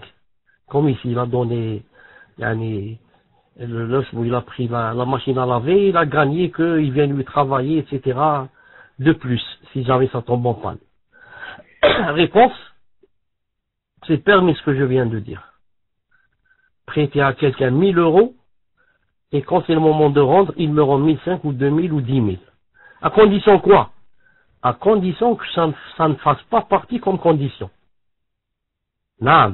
Si maintenant je fais comme condition, je te paye 1000, je te prête 1000, et tu me rends 1001 euros, c'est haram, c'est riba, c'est grand péché. Mais si je ne t'ai mis aucune condition, et je ne sais même pas que tu allais me rendre plus, ensuite quand c'est le moment de me rendre, tu me rends mon argent, et quelque chose en plus, c'est permis. C'est quoi le délire? Le prophète sallallahu alayhi wa sallam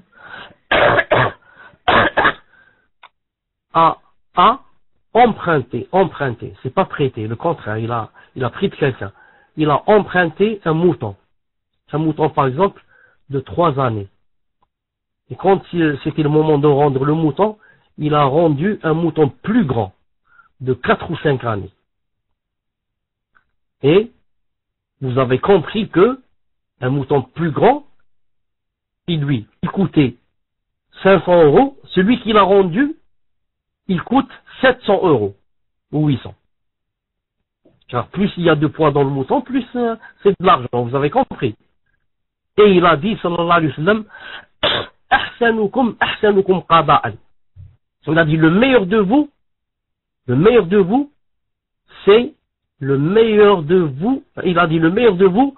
c'est celui qui, lorsqu'il rend, il rend mieux. Naam. Tu me prêtes 100 euros, et quand c'est le moment de rendre, je t'en rends 150. Pourquoi? Ce n'était pas obligé de prêter. Tu as fait du bien, frère, et donc, Cheikh a été déconnecté en attend son retour. Je dis ça, c'est pour ceux de Tapok et ceux de la radio. Naam Fawzi, avec un surplus. Barakallahu fik. Maintenant je suis sur Patok, est-ce que vous m'entendez? C'est-à-dire que Bailux se ferme tout seul, donc je termine sur Patok. Est-ce que vous m'entendez sur Patok?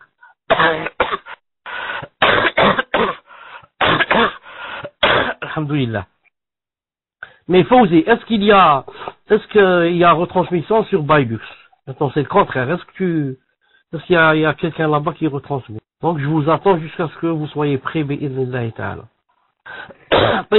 Donc maintenant, je termine comme j'ai dit sur Patok. L'autre question c'est dit ici, et il m'a dit aussi que le fait d'acheter de l'or en carte bleue est interdit. Car l'argent n'est pas transmis directement au magasin, car il y a un délai de 2 jours. Je dis, si c'est vrai que c'est comme ça que ça se passe, alors c'est interdit. Si c'est comme ça que ça se passe avec la carte bleue, c'est-à-dire quand tu achètes l'or, naam, et que tu mets cette carte bleue, que l'argent reste 2 jours pour arriver chez le vendeur, ça veut dire c'est haram. Car l'or, quand on l'achète, on doit payer cash, main dans la main. Naam. Les savants disent, ma'adi, c'est avec la carte, mais à condition que, à la seconde même, où, je mets ma carte dans la machine, l'argent se trouve déjà chez le vendeur. Reste la dernière question, la troisième. Et puis lorsqu'il est dans un magasin, et que le caissier n'a pas de monnaie sur 10 euros, et que le caissier va faire la monnaie dans l'autre caisse, on doit le suivre quand il fait la monnaie. Donc d'après lui, il a dit ici, si j'ai bien compris, quand je rentre dans un supermarché et je vais acheter quelque chose, je vais acheter par exemple du camembert, c'est un exemple, et que ça coûte 10 euros, c'est un exemple aussi, et je lui donne maintenant 20 euros au caissier, et il me dit, attendez, il cherche dans la caisse, il me dit, attendez, j'ai pas 10 euros, donc, qu'est-ce qu'il va faire? Il va se lever, il va aller dans une autre, chez un autre caissier, pour lui, pour faire le, je sais pas comment on appelle ça, et, ramener surf. Donc, d'après lui, faire la monnaie, voilà. D'après lui, je dois marcher avec le caissier. C'est-à-dire, je me colle à son dos, et on marche ensemble, ou bien je le prends par la main, et on marche ensemble. On va ensemble, jusqu'à ce qu'on arrive chez le deuxième caissier. Si le deuxième n'a pas, on marche ensemble, main dans la main, jusqu'à ce qu'on arrive dans le troisième caissier, comme ça. Tout ça, je dis, ma anzalallahu bihi min sultan. Tout ça, il n'y a pas dans notre religion, Allah Ta'ala ne l'a pas fait descendre, ni dans le Coran, ni dans la Sunna. Celui qui a posé la question, ou bien celui qui lui a dit comme ça, a une ambiguïté. C'est quoi? Il a confondu entre la vente et sarf. Sarf, vous savez c'est quoi? C'est l'échange. Il y a une transaction qui s'appelle la vente et une transaction qui s'appelle l'échange. Dans l'échange, j'ai pas le droit de lui donner 100 euros le change. Voilà. Quand je vais faire un change, j'ai pas le droit, je lui donne 100 euros, il me dit, voilà, j'ai, 100 euros par exemple, c'est un exemple, 100 euros par exemple, c'est, par exemple, c'est Bon, 100 euros par exemple, c'est 200 dollars, c'est un exemple. Donc je lui donne 100 euros, il me dit voilà, j'ai 180 dollars et il reste 20 dollars que j'ai pas trouvé, ou là, je vais vous les donner tout à l'heure ou là dans 5 minutes. Ça c'est haram. Pourquoi? Je suis en train de faire le change. Quand on fait le change, naam, en même minute, à la même seconde, il me donne, je lui donne. Mais là, je ne fais pas de change. Là, je fais une vente. Une vente, quand je vais acheter quelque chose, j'achète de la semoule, je lui dis c'est combien? Il me dit 8 euros. Je lui dis voilà 10 euros. Il cherche, il me dit il n'y a pas de 2 euros, il manque 2 euros pour que je vous donne 2 euros, il n'y a pas. Vous attendez ou qu'est-ce qu'on fait? Là, je peux attendre jusqu'à des années. Je lui dis d'accord, je reviens l'année prochaine et vous me donnez les 2 euros. Je reviens dans une semaine. Là, je vous envoie mon fils demain. Ou alors je m'en désiste, je ne les prends pas. Pourquoi? C'est une vente. Non, ce n'est pas le change. Donc notre frère ici, Miskin, a confondu entre le change et la vente. Non. Wallahu azza wa jal a'lam. Tfaddal maintenant pour la 8e question.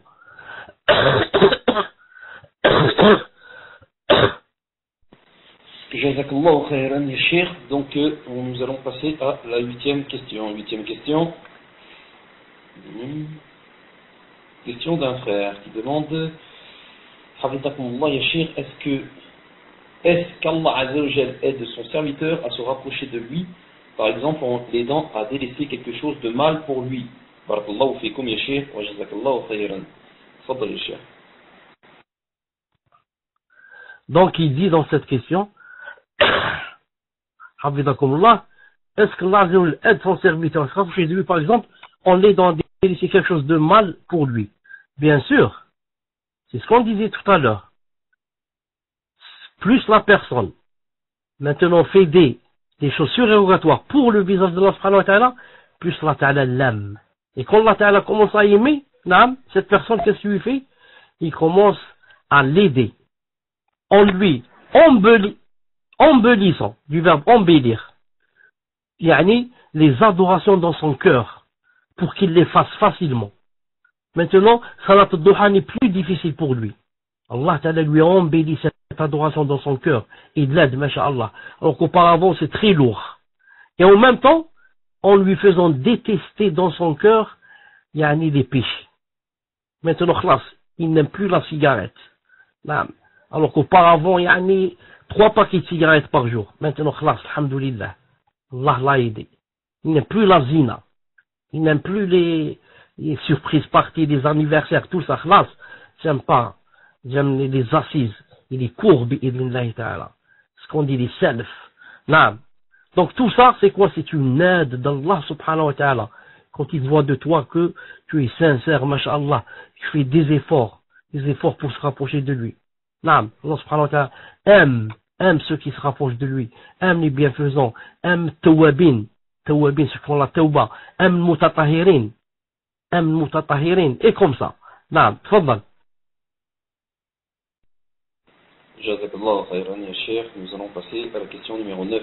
Question numéro 9, question d'une sœur qui demande peut-on aimer Allah d'un grand amour tout... Peut-on aimer Allah Azza wa Jal d'un grand amour tout et faire des péchés? J'ai pas compris là. Peut-on aimer Allah d'un grand amour et faire des péchés? Est-ce que l'angoisse peut toucher celui qui évite les péchés? Fadal Cheikh wa jazakallahu khairan. Peut-on aimer Allah Ta'ala d'un grand amour et faire des péchés? Les péchés, il n'y en a personne qui est exempt. Tout le monde fait des péchés. Le prophète a dit Kullu bani Adam khata. Khata, ça veut dire fait des péchés. Ce n'est pas comme quelques-uns croient que khata, yani il fait des fautes. Khata. C'est-à-dire, il y a la différence entre khata et ici entre khati et mukhti. Khati, il fait des péchés, il fait des grands péchés même. Et mukhti, il fait des fautes.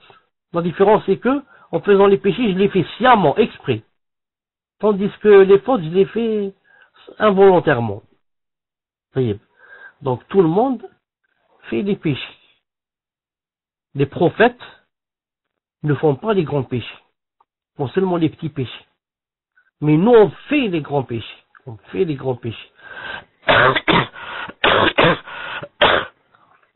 Seulement, plus on aime Allah subhanahu wa ta'ala, et plus, on commence à se détacher des péchés, à s'en éloigner. Et vice versa. Et plus maintenant, on fait pas beaucoup d'efforts vers Allah subhanahu wa ta'ala et vers ce qu'il ravit, on commence à faire des péchés. À faire des grands péchés. Donc, si la personne veut dire ici, peut-on aimer Allah ta'ala d'un grand amour et faire des péchés? Faire des péchés, c'est-à-dire, comme on fait un être humain. C'est-à-dire, il n'est pas infaillible. C'est vrai. Mais s'il veut dire ici par faire des péchés, en faire beaucoup, non. Non. Ça contredit le grand amour d'Allah subhanahu wa ta'ala. Ça ne marche pas ensemble. Tout à l'heure, j'ai dit, le hadith est clair. La yazni zani hina yazni wa huwa mu'min. Comme ça a dit alayhi salam. Le fornicateur, quand il fait la fornication, la yazni zani hina yazni, n'est pas croyant. Au moment où il fait la fornication, il n'est pas croyant. Alors comment, d'un côté il n'est pas croyant, de l'autre il aime Allah des grands amours? C'est pas possible. Le prophète a dit, il n'est même pas croyant au moment où il fait le grand péché. Alors comment aurait-il un grand amour pour Allah subhanahu wa ta'ala? Non, ça ne marche pas ensemble. Ça ne marche pas ensemble. Non. Le grand amour d'Allah subhanahu wa ta'ala devient une barrière entre toi et les grands péchés. Il t'empêche de faire les grands péchés. Tu l'aimes tellement qu'à cause de lui, tu délaisses les grands péchés. J'aime tellement Allah ta'ala que je suis prêt à me sacrifier. Non. La chose que j'aime le plus, je la déteste. Et je la délaisse pour son visage azza wa jal. Non. تفضل. نبيل هل تستطيع أن تأخذ اللاقط وتسلم علينا؟ تفضل نبيل.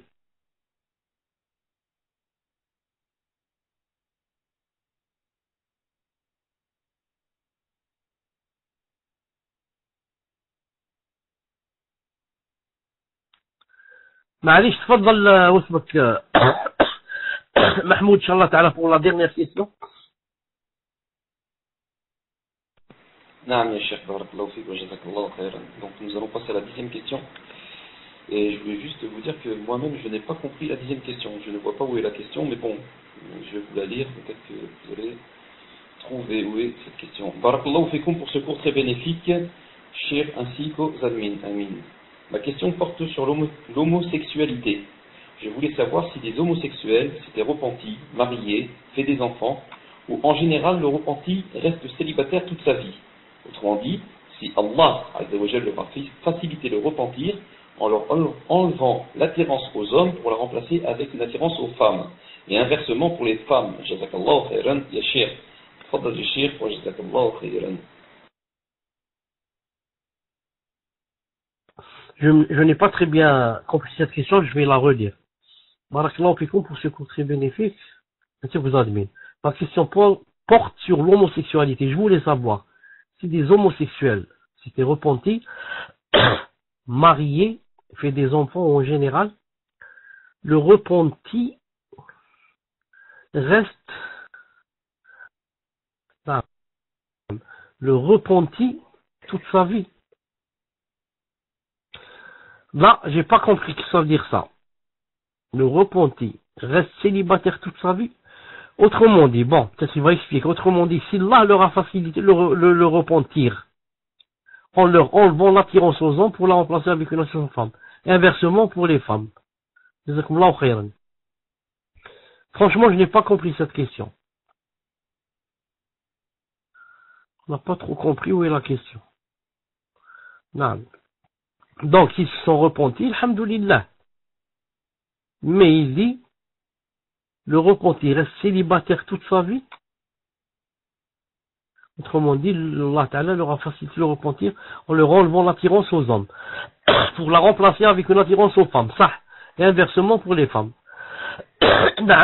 Quand l'homosexuel fait tauba, Allah subhanahu wa ta'ala lui fait oublier cette mauvaise chose, et lui donne maintenant comme on dit, avoir un penchant vers l'autre sexe. Est-ce que quand l'homosexuel se repentit, est-ce qu'il reste célibataire toute sa vie après qu'il se ressent pas d'attirance avec le sexe opposé? Non.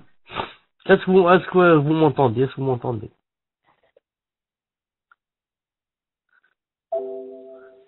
Est-ce que vous m'entendez? Alhamdulillah. Alhamdulillah. Donc,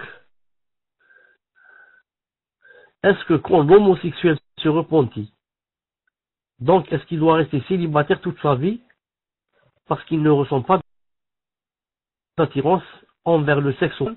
Maintenant, l'homosexuel, quand il se repentit, ou bien, il va être guéri, et par conséquent va devenir naturel, et par conséquent, avoir de l'attirance envers le sexe opposé, ou bien quoi? Ou bien il va rester toujours comme ça, sans attirance. Je dis, dans le pire des cas. C'est-à-dire, s'il va rester sans attirance, l'essentiel dans tout cela, c'est quoi? C'est qu'il a sauvé sa peau. Naam, il a sauvé sa peau. C'est-à-dire que, alhamdoulilah, Allah Ta'ala n'est plus en colère contre lui. Et que, Inch'Allah Ta'ala, il y a un paradis qui l'attend. Et que, comme il a patienté des années dans le haram, il doit patienter maintenant des années dans le halal jusqu'à mourir. Naam, au moins, Allah Ta'ala est ravi de lui. Il n'y a pas plus grand que le ravissement d'Allah. Ça c'est dans le cas où il ne guérit pas. Mais si Allah subhanahu wa ta'ala le guérit, et que maintenant, alhamdoulilah, il a de l'attirance envers l'opposé, alhamdoulilah, ce serait mieux. Ce serait mieux et il mènera une vie normale, bi'idnillah subhanahu wa jalla. Naam. Mahmoud. Tfadal pour le whisper, Mahmoud. Mais, Mahmoud, tout à l'heure, tu m'avais envoyé un fichier qui venait du site Al-Ilm Al-Shar'i. Est-ce que tu peux me l'envoyer une deuxième fois? Et quand je serai, voilà. Et on commence, Allah Ta'ala, tfadal. نعم جزاك الله خيرا يا شيخ. Donc je ne sais pas si les frères et sœurs sont tous au courant, donc il y a peu de temps. Donc je voulais juste dire par rapport au président de Baraka City qui a été interviewé sur une chaîne française, Afwan. Donc rappelez-vous qu'il y a plus de 2 ans, vous leur aviez demandé de se désavouer des Khawarij et ils n'avaient rien fait pour cela. Et moi-même qui vous connais depuis des années, je vous avais fait part de ce que je pensais, c'est-à-dire, cher, pensez-vous que vous devez mettre en garde, malgré que j'ai confiance en vous pour plusieurs raisons. Mais comme beaucoup, j'ai été, je pense, touché par les sentiments. Mais depuis plusieurs mois, il y a des écrits, des vidéos de ce frère et plusieurs choses ressortent de ceci. Déjà, il ne veut pas être appelé salafi, et ni salafi quiétiste, qui est une appellation que nous ne reconnaissons pas nous-mêmes, puisque les salafis ne sont pas des khawarij. Ce qui montre qu'il n'a rien à voir avec nous et la voie que nous suivons. De plus, il est étonné de voir les femmes, c'est-à-dire ce sont ces femmes qui n'ont aucune pudeur, plus déterminées que nos imams, dans la défense de nos principes et nos valeurs. Moi, ce qui m'étonne, c'est qu'un frère comme ça, qui m'a l'air de parler que de sa tête, et non par conseil de gens de science, puisse prendre en exemple des femmes sans pudeur qui insultent l'islam et le prophète sallallahu alayhi wa sallam. Le prophète sallallahu alayhi wa sallam a dit que celui qui croit en Allah au jour dernier, enfin, qu'il ne dise que du bien ou qu'il se taise. Rapporté selon Abu Huraira par Al-Bukhari. Selon les gens de science, il y a 3 sortes de paroles sur lesquelles l'homme devra rendre des comptes le jour où le regret ne sera d'aucune utilité. Les bonnes paroles, les mauvaises paroles, les paroles permises. Les salafs étaient très assidus quant à la préservation de leur langue. Abu Bakr Siddiq tenait sa langue et disait « Celle-ci m'a causé des problèmes ». Comment une telle personne peut-elle être président d'une telle organisation? Il dit qu'il s'est opposé à des régimes totalitaires, déclaré opposant face à des juntes militaires. Et un autre tweet qui dit « Savez-vous qu'en Égypte on tue pour la démocratie ?» Et il dit aussi sur Saïd Qutb, je cite, aussi l'histoire de Saïd Qutb nous en dit long, une moustache a parfois plus de principe qu'une grande barbe. Il prend aussi la défense et invoque pour la libération du guide suprême Mohammed Badi de la secte des frères musulmans. Donc il ne veut pas condamner l'État islamique, mais se dérange pas de condamner les gouverneurs des pays musulmans sans problème, et de faire l'éloge de Saïd Qutb, une tête pensante des Khawarij de notre époque. Et se permet de défendre le guide suprême de la secte des frères musulmans qui ont connu leur haine contre les Ahl Sunnah wal Jama'a et leur propagation de la bid'a, Wallahu musta'an. Après, il conseille à tous les musulmans, en apparence trop ostentatoire, de se désavouer directement de l'État islamique si on passe sur un plateau TV. Allahu Akbar. Ya Akhi Idriss, penses-tu que l'on a attendu de passer sur un plateau TV pour se désavouer de l'État islamique? Ya Akhi, nous n'avons aucune ambiguïté pour condamner leurs actes comme tout acte de terrorisme, quel qu'il soit, et d'où qu'ils viennent, et de dire que cette organisation Afwan n'a rien à voir avec la voix du prophète sallallahu alayhi wa sallam. On n'attend pas un plateau TV pour cela, car notre minhaj est très clair. Il est clair et très clair là-dessus, et alhamdulillah. Ya Akhi, écoute ce hadith. Le prophète a dit, un groupe de ma communauté restera toujours sur la vérité. Ceux qui les délaissent et s'opposent à eux ne leur nuiront jamais jusqu'à ce que l'ordre d'Allah Azza wa Jal arrive alors qu'ils sont ainsi, rapportés par un musulman. Ainsi l'islam reste toujours vainqueur, et ceux qui s'y accrochent seront toujours secourus. Et ceux qui s'opposent à cela ne nuiront qu'à eux-mêmes, et ne nuiront à Allah en rien. Et ces gens-là sont ceux qui suivent les héritiers des prophètes, alayhim salatu wassalam, et non pas ceux qui suivent leur passion et les gens de l'innovation. Je voulais rajouter le fait que vous leur aviez demandé de se désavouer des Khawarij et que le journaliste n'a fait que reprendre ce que vous leur demandiez, Yachir, car il a lui-même compris qu'il y avait une ambiguïté. Et au lieu de condamner avec force, non, il est resté ambigu sur cela, ce qui est dommage, car ceci est un mal et porte préjudice pour notre frère Moussa qui est emprisonné au Bangladesh. Et ça nuit d'aucune utilité, au contraire. Donc on demande à Allah Azza wa Jal son aide contre toutes ces déviances et sa guidée pour nous raffermir sur la voie droite, celle de notre prophète Mohammed sallallahu alayhi wa sallam. Voilà les chers, j'ai fini, je vous laisse le mic. Fadal les chers. Hier, vous m'entendez?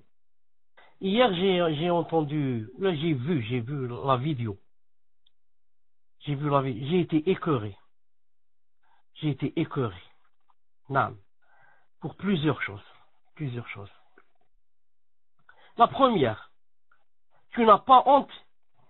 Dites-moi comment il s'appelle ce président? Comment il s'appelle? Idriss, si tu m'entends, tu n'as pas honte, Akhi? Tu dis que tu es salafi, au nom de la salafi yazama. Comme ça tu dis, je suis salafi, ça. Bon, supposons que tu dises pas, peut-être tu vas me répondre, j'ai jamais dit je suis salafi. Je suis musulman, je suis al-sunnah, et tu vas t'asseoir comme ça avec des femmes ou tabarrijat. Tu n'as pas honte, ya Akhi Idriss. Est-ce que c'était obligé d'aller là-bas? Est-ce qu'ils t'ont ramené avec les menottes? Est-ce que un vrai salafi, pas un salafi, est-ce qu'un pieux irait s'asseoir là-bas avec deux femmes ou tabarrijat à mes côtés? C'est ça, il y a Idriss l'islam, c'est ça. Je te donne un exemple, juste un exemple pour que tu comprennes.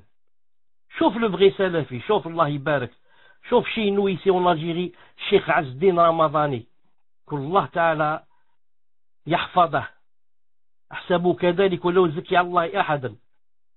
On l'a contacté de haut, vraiment de haut. Ça veut dire il faut que tu fasses ce qu'on dise. Naam. Tu viens à la chaîne ici qui s'appelle Nahar, une chaîne simple d'Algérie.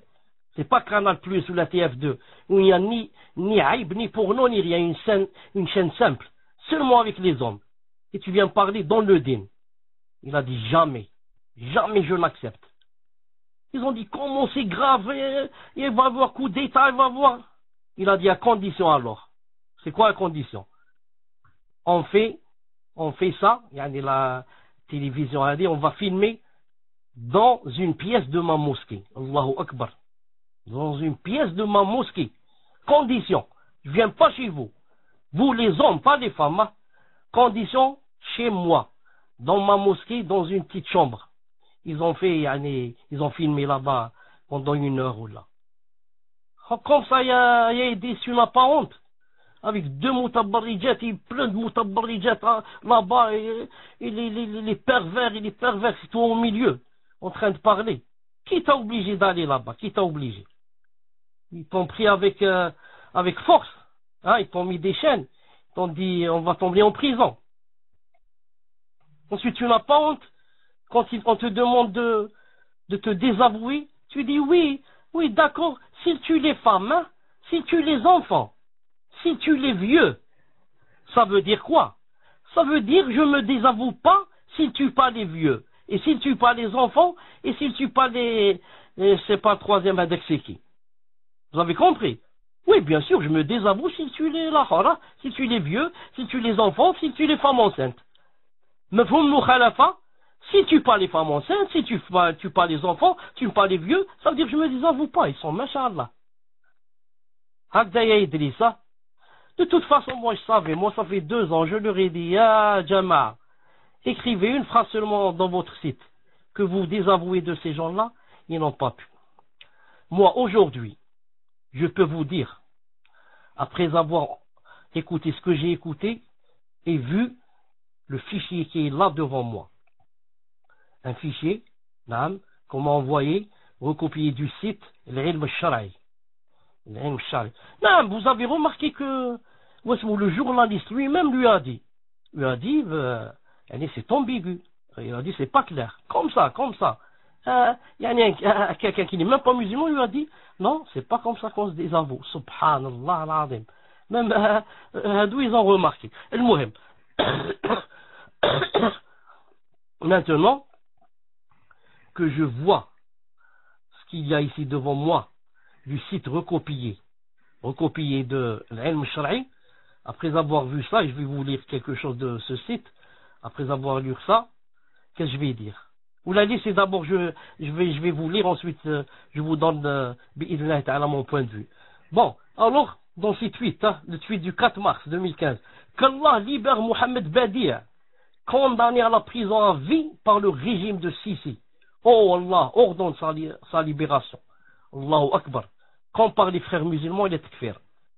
Qu'Allah libère X. Naam. Pourquoi? Condamné par le régime de Sisi. Sisi, donc ce n'est plus un gouverneur musulman à qui on doit obéir.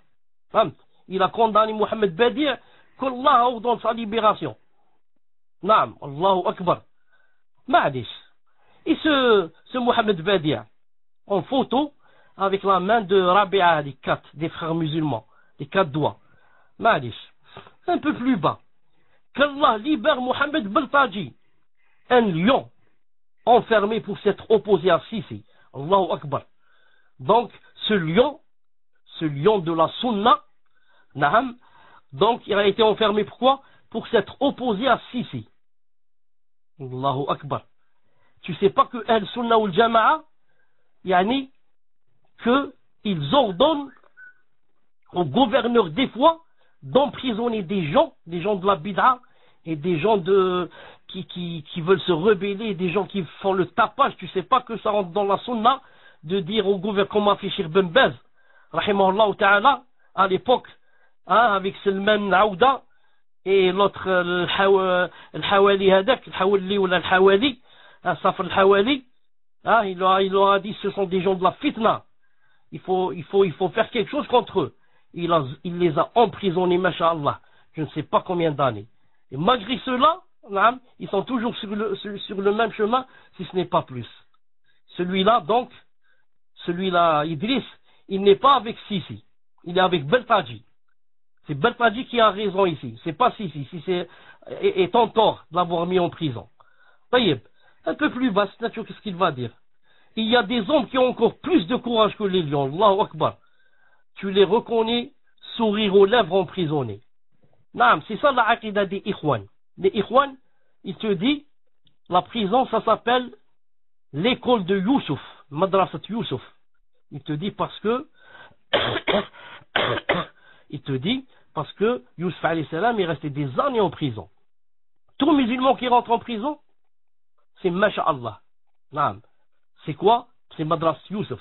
Ils font même des efforts pour aller en prison, certains d'entre eux.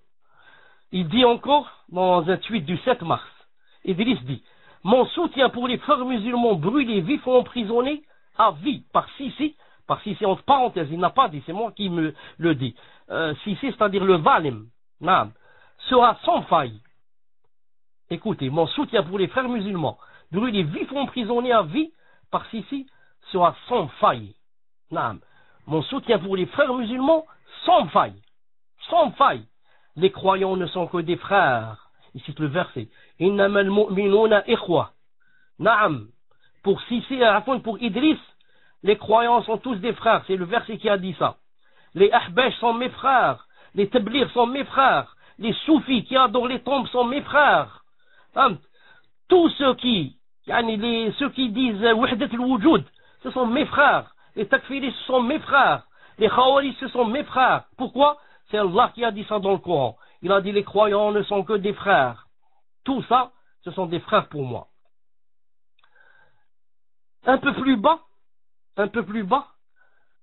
7 mars, toujours, naam, un tweet. Il dit, ou là il rapporte, aussi l'histoire de ces étroits nous en dit long. Une moustache a parfois plus de barbe qu'une grande barbe. Une moustache a parfois plus de principe qu'une grande barbe.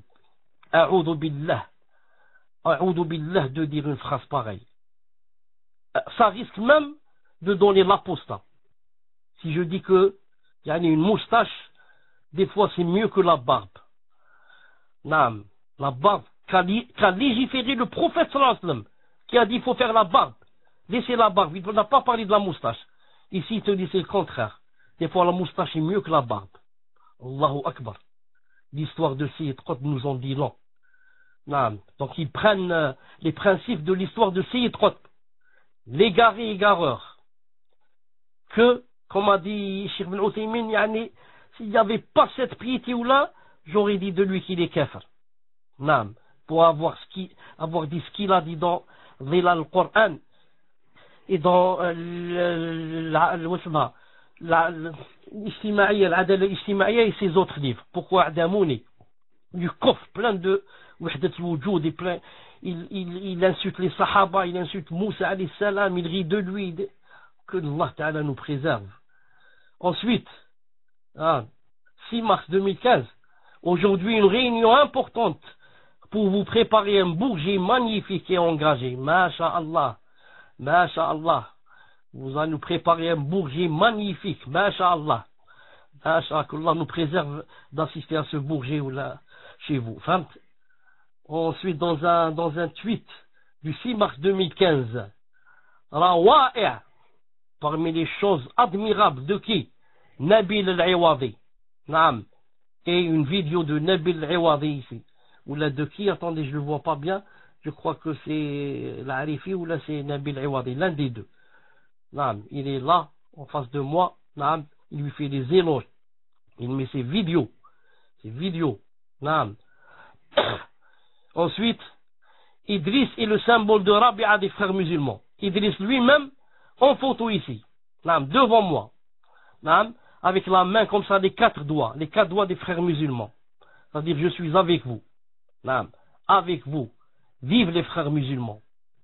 Vive Rabi'a. Comme ça, les 4 doigts affichés. Masha'Allah ala Idriss le Salafi. Masha'Allah, Idriss le Salafi. Alors moi je dis pour terminer, je jure par Allah Ta'ala le Tout-Puissant 3 fois que Idriss, celui-là, ta barakacité, n'a pas senti l'odeur de la salafiyya. Il ne connaît en rien, c'est quoi la salafiyya. Et il n'a même pas senti son odeur. Voilà, c'est ma sentence. Je jure par Allah Ta'ala le Tout-Puissant que Idriss n'a jusqu'à présent pas encore senti l'odeur de la salafiyya. Qu'en est-il, il sait c'est quoi la salafiyya? Qu'en est-il, il est salafi. Voilà, je termine avec ça, Inch'Allah Ta'ala, qu'Allah Ta'ala nous guide. Alhamdulillah, des centaines et des centaines, si ce n'est pas des milliers, ce sont maintenant des avoués de barakacité. Ils ne leur donnent plus leurs dents. Ils mettent en garde contre eux. Et vous allez voir d'ici des années, Inch'Allah Ta'ala, comment l'étau va se serrer contre eux. Naam, jusqu'à ce qu'ils fassent tawba bi'idhnillahi ta'ala. Toi, moi je donne mon argent à celui-là, un fanatique des frères musulmans. Naam, qui est la preuve qui n'envoie pas notre argent à Daesh? Naam. Allez, je demande aussi à Idriss, viens parler, va mettre un bayen et dis que tu n'envoies pas l'argent à Daesh.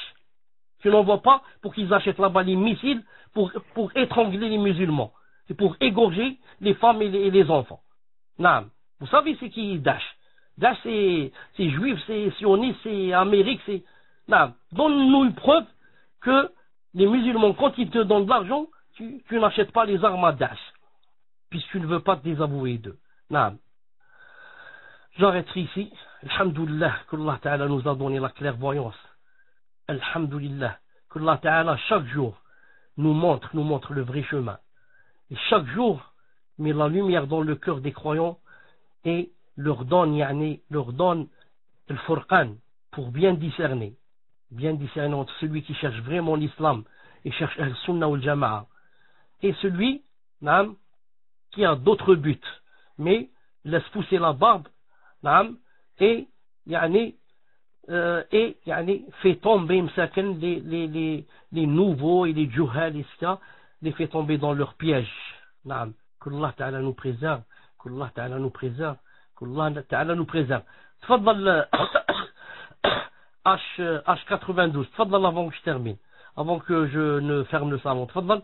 Il a dit ici, il met aussi sur Twitter une fausse règle, comme quoi on ne doit pas se désavouer de Daesh. Moi, je n'ai pas lu ça, mais si toi tu sais qu'il a mis ça sur Twitter, premièrement, il ne faut pas t'étonner. Est-ce que tu t'étonnes que quelqu'un, des frères musulmans ou bien de Daesh, dise on ne doit pas se désavouer de Daesh? Est-ce que ça t'étonne? Est-ce que ça t'étonne qu'un Tablighi dise on ne doit pas se désavouer des Tablighi? Tu t'étonnes pas? Non. Donc, ça ne m'étonne pas s'il a dit ça. Non, lui, il peut pas se désavouer, donc, maintenant, il doit dire aux autres qu'il ne faut pas se désavouer. Se justifier, c'est quelque part s'accuser. Aucun musulman ne doit tomber dans la justification et la condamnation de ce qu'ils n'ont pas fait. C'est pas vrai. Mensonge. C'est pas vrai. La justification existe en islam. La femme qui est allée se plaindre, Cheikh Al-Albani a dit hadith authentique, il se trouve dans Sunan. La femme qui est allée se plaindre au prophète, elle lui a dit, mon mari, quand je fais la prière, il me frappe. Naam. Et quand je fais le siyam, il me fait manger. Naam. Et il ne se lève pas salat al-fajr jusqu'à ce que le soleil se lève. Qu'a dit le prophète? Il s'est retourné à l'homme. Il lui a dit, qu'est-ce que tu as à dire? C'est-à-dire, qu'as-tu à dire pour te justifier? Et il a répondu, il a dit, c'est vrai, quand elle prie, elle lit beaucoup, et moi, je suis jeune, et quand elle somme, elle fait le somme, on vient juste se marier, donc, j'ai besoin d'aide, et comme ça. Donc, en islam aussi, on se justifie, c'est faux ça, se justifier, c'est s'accuser, c'est pas vrai. On se justifie quand on a raison, on se tait pas. Yusuf alayhi salam, quand la femme du ministre, elle a dit ma jaza'u man arada bi ahlika su'an illa nusjana wa adabun alim. Quand elle a couru derrière Youssef et son mari a ouvert la porte. Elle a dit directement, elle a voulu accuser Youssef. Elle lui a dit ma jaza'u man arada bi ahlika su'an. Que doit-on faire à quelqu'un qui a voulu faire du mal à ta famille? Naam. Illa nusjana, si ce n'est le faire entrer en prison, lui donner un châtiment terrible. Youssef, qu'est-ce qu'il a dit à salam? Il a dit Hiya rawadatni an nafsi. Il ne s'est pas tué, c'est justifié. Il a dit non, c'est elle qui m'a demandé de faire le haram. Donc, c'est faux ici, la règle qu'il a citée. On se justifie en islam, et on se désavoue clairement de tous ceux qui ne sont pas sur le vrai chemin. On dit je me désavoue de telle secte, je me désavoue de telle secte, et comme ça. Et au contraire, si je me désavoue pas, ça veut dire que je suis avec eux. Quand Comme ça, je peux jouer avec tout le monde. Famt. Quand je rencontre les Dash, vous voyez, hein, alhamdoulilah, hein, je vous ai pas critiqué. Quand je rencontre Ahbash, alhamdoulilah, moi je vous ai jamais critiqué. Quand je rencontre Tablir, alors ça va Tablir, moi je vous ai jamais critiqué, alhamdoulilah. Et quand je rencontre les Soufis, alors mes frères les Soufis, alhamdoulilah, hein, il y a quelque chose à manger, hein, il y a du méchoui, j'aime le méchoui. Moi je me suis jamais désavoué de vous. Et comme ça, vous avez compris. Il y a seulement les Salafis, Al-Sunnah ou Jama'a, qui se désavouent clairement. Clair, comme a dit alayhi salam. تركتكم على المحجة البيضاء ليلها كنهارها لا يزيغ عنها إلا هالك. Je vous ai laissé sur le chemin, يعني المحجة البيضاء, sur le chemin, le délit blanc, واضح, clair, de nuit comme de jour. Le Salafi est clair avec son père, sa mère, son épouse, ses voisins, la police, la gendarmerie, président de la République, les ministres, les députés, toutes les sectes. Il est clair. قل هذه سبيلي أدعو إلى الله على بصيرة. Dis, voici mon chemin. J'appelle vers Allah subhanahu wa ta'ala avec clairvoyance. On a un seul dialogue avec tout le monde. Ce qu'on dit comme ça devant tout le monde et tout le monde nous entend, si on est en cachette ou en privé avec quelqu'un, on tient le même discours. Pas comme Idriss et les frères musulmans. Quand il vient à la télé, il dit une chose. Quand il est avec les autres, en groupe, hein, ils disent autre chose. Que Allah subhanahu wa ta'ala nous préserve. سبحانك اللهم وبحمدك أشهد أن لا إله إلا أنت أستغفرك وأتوب إليك. السلام عليكم.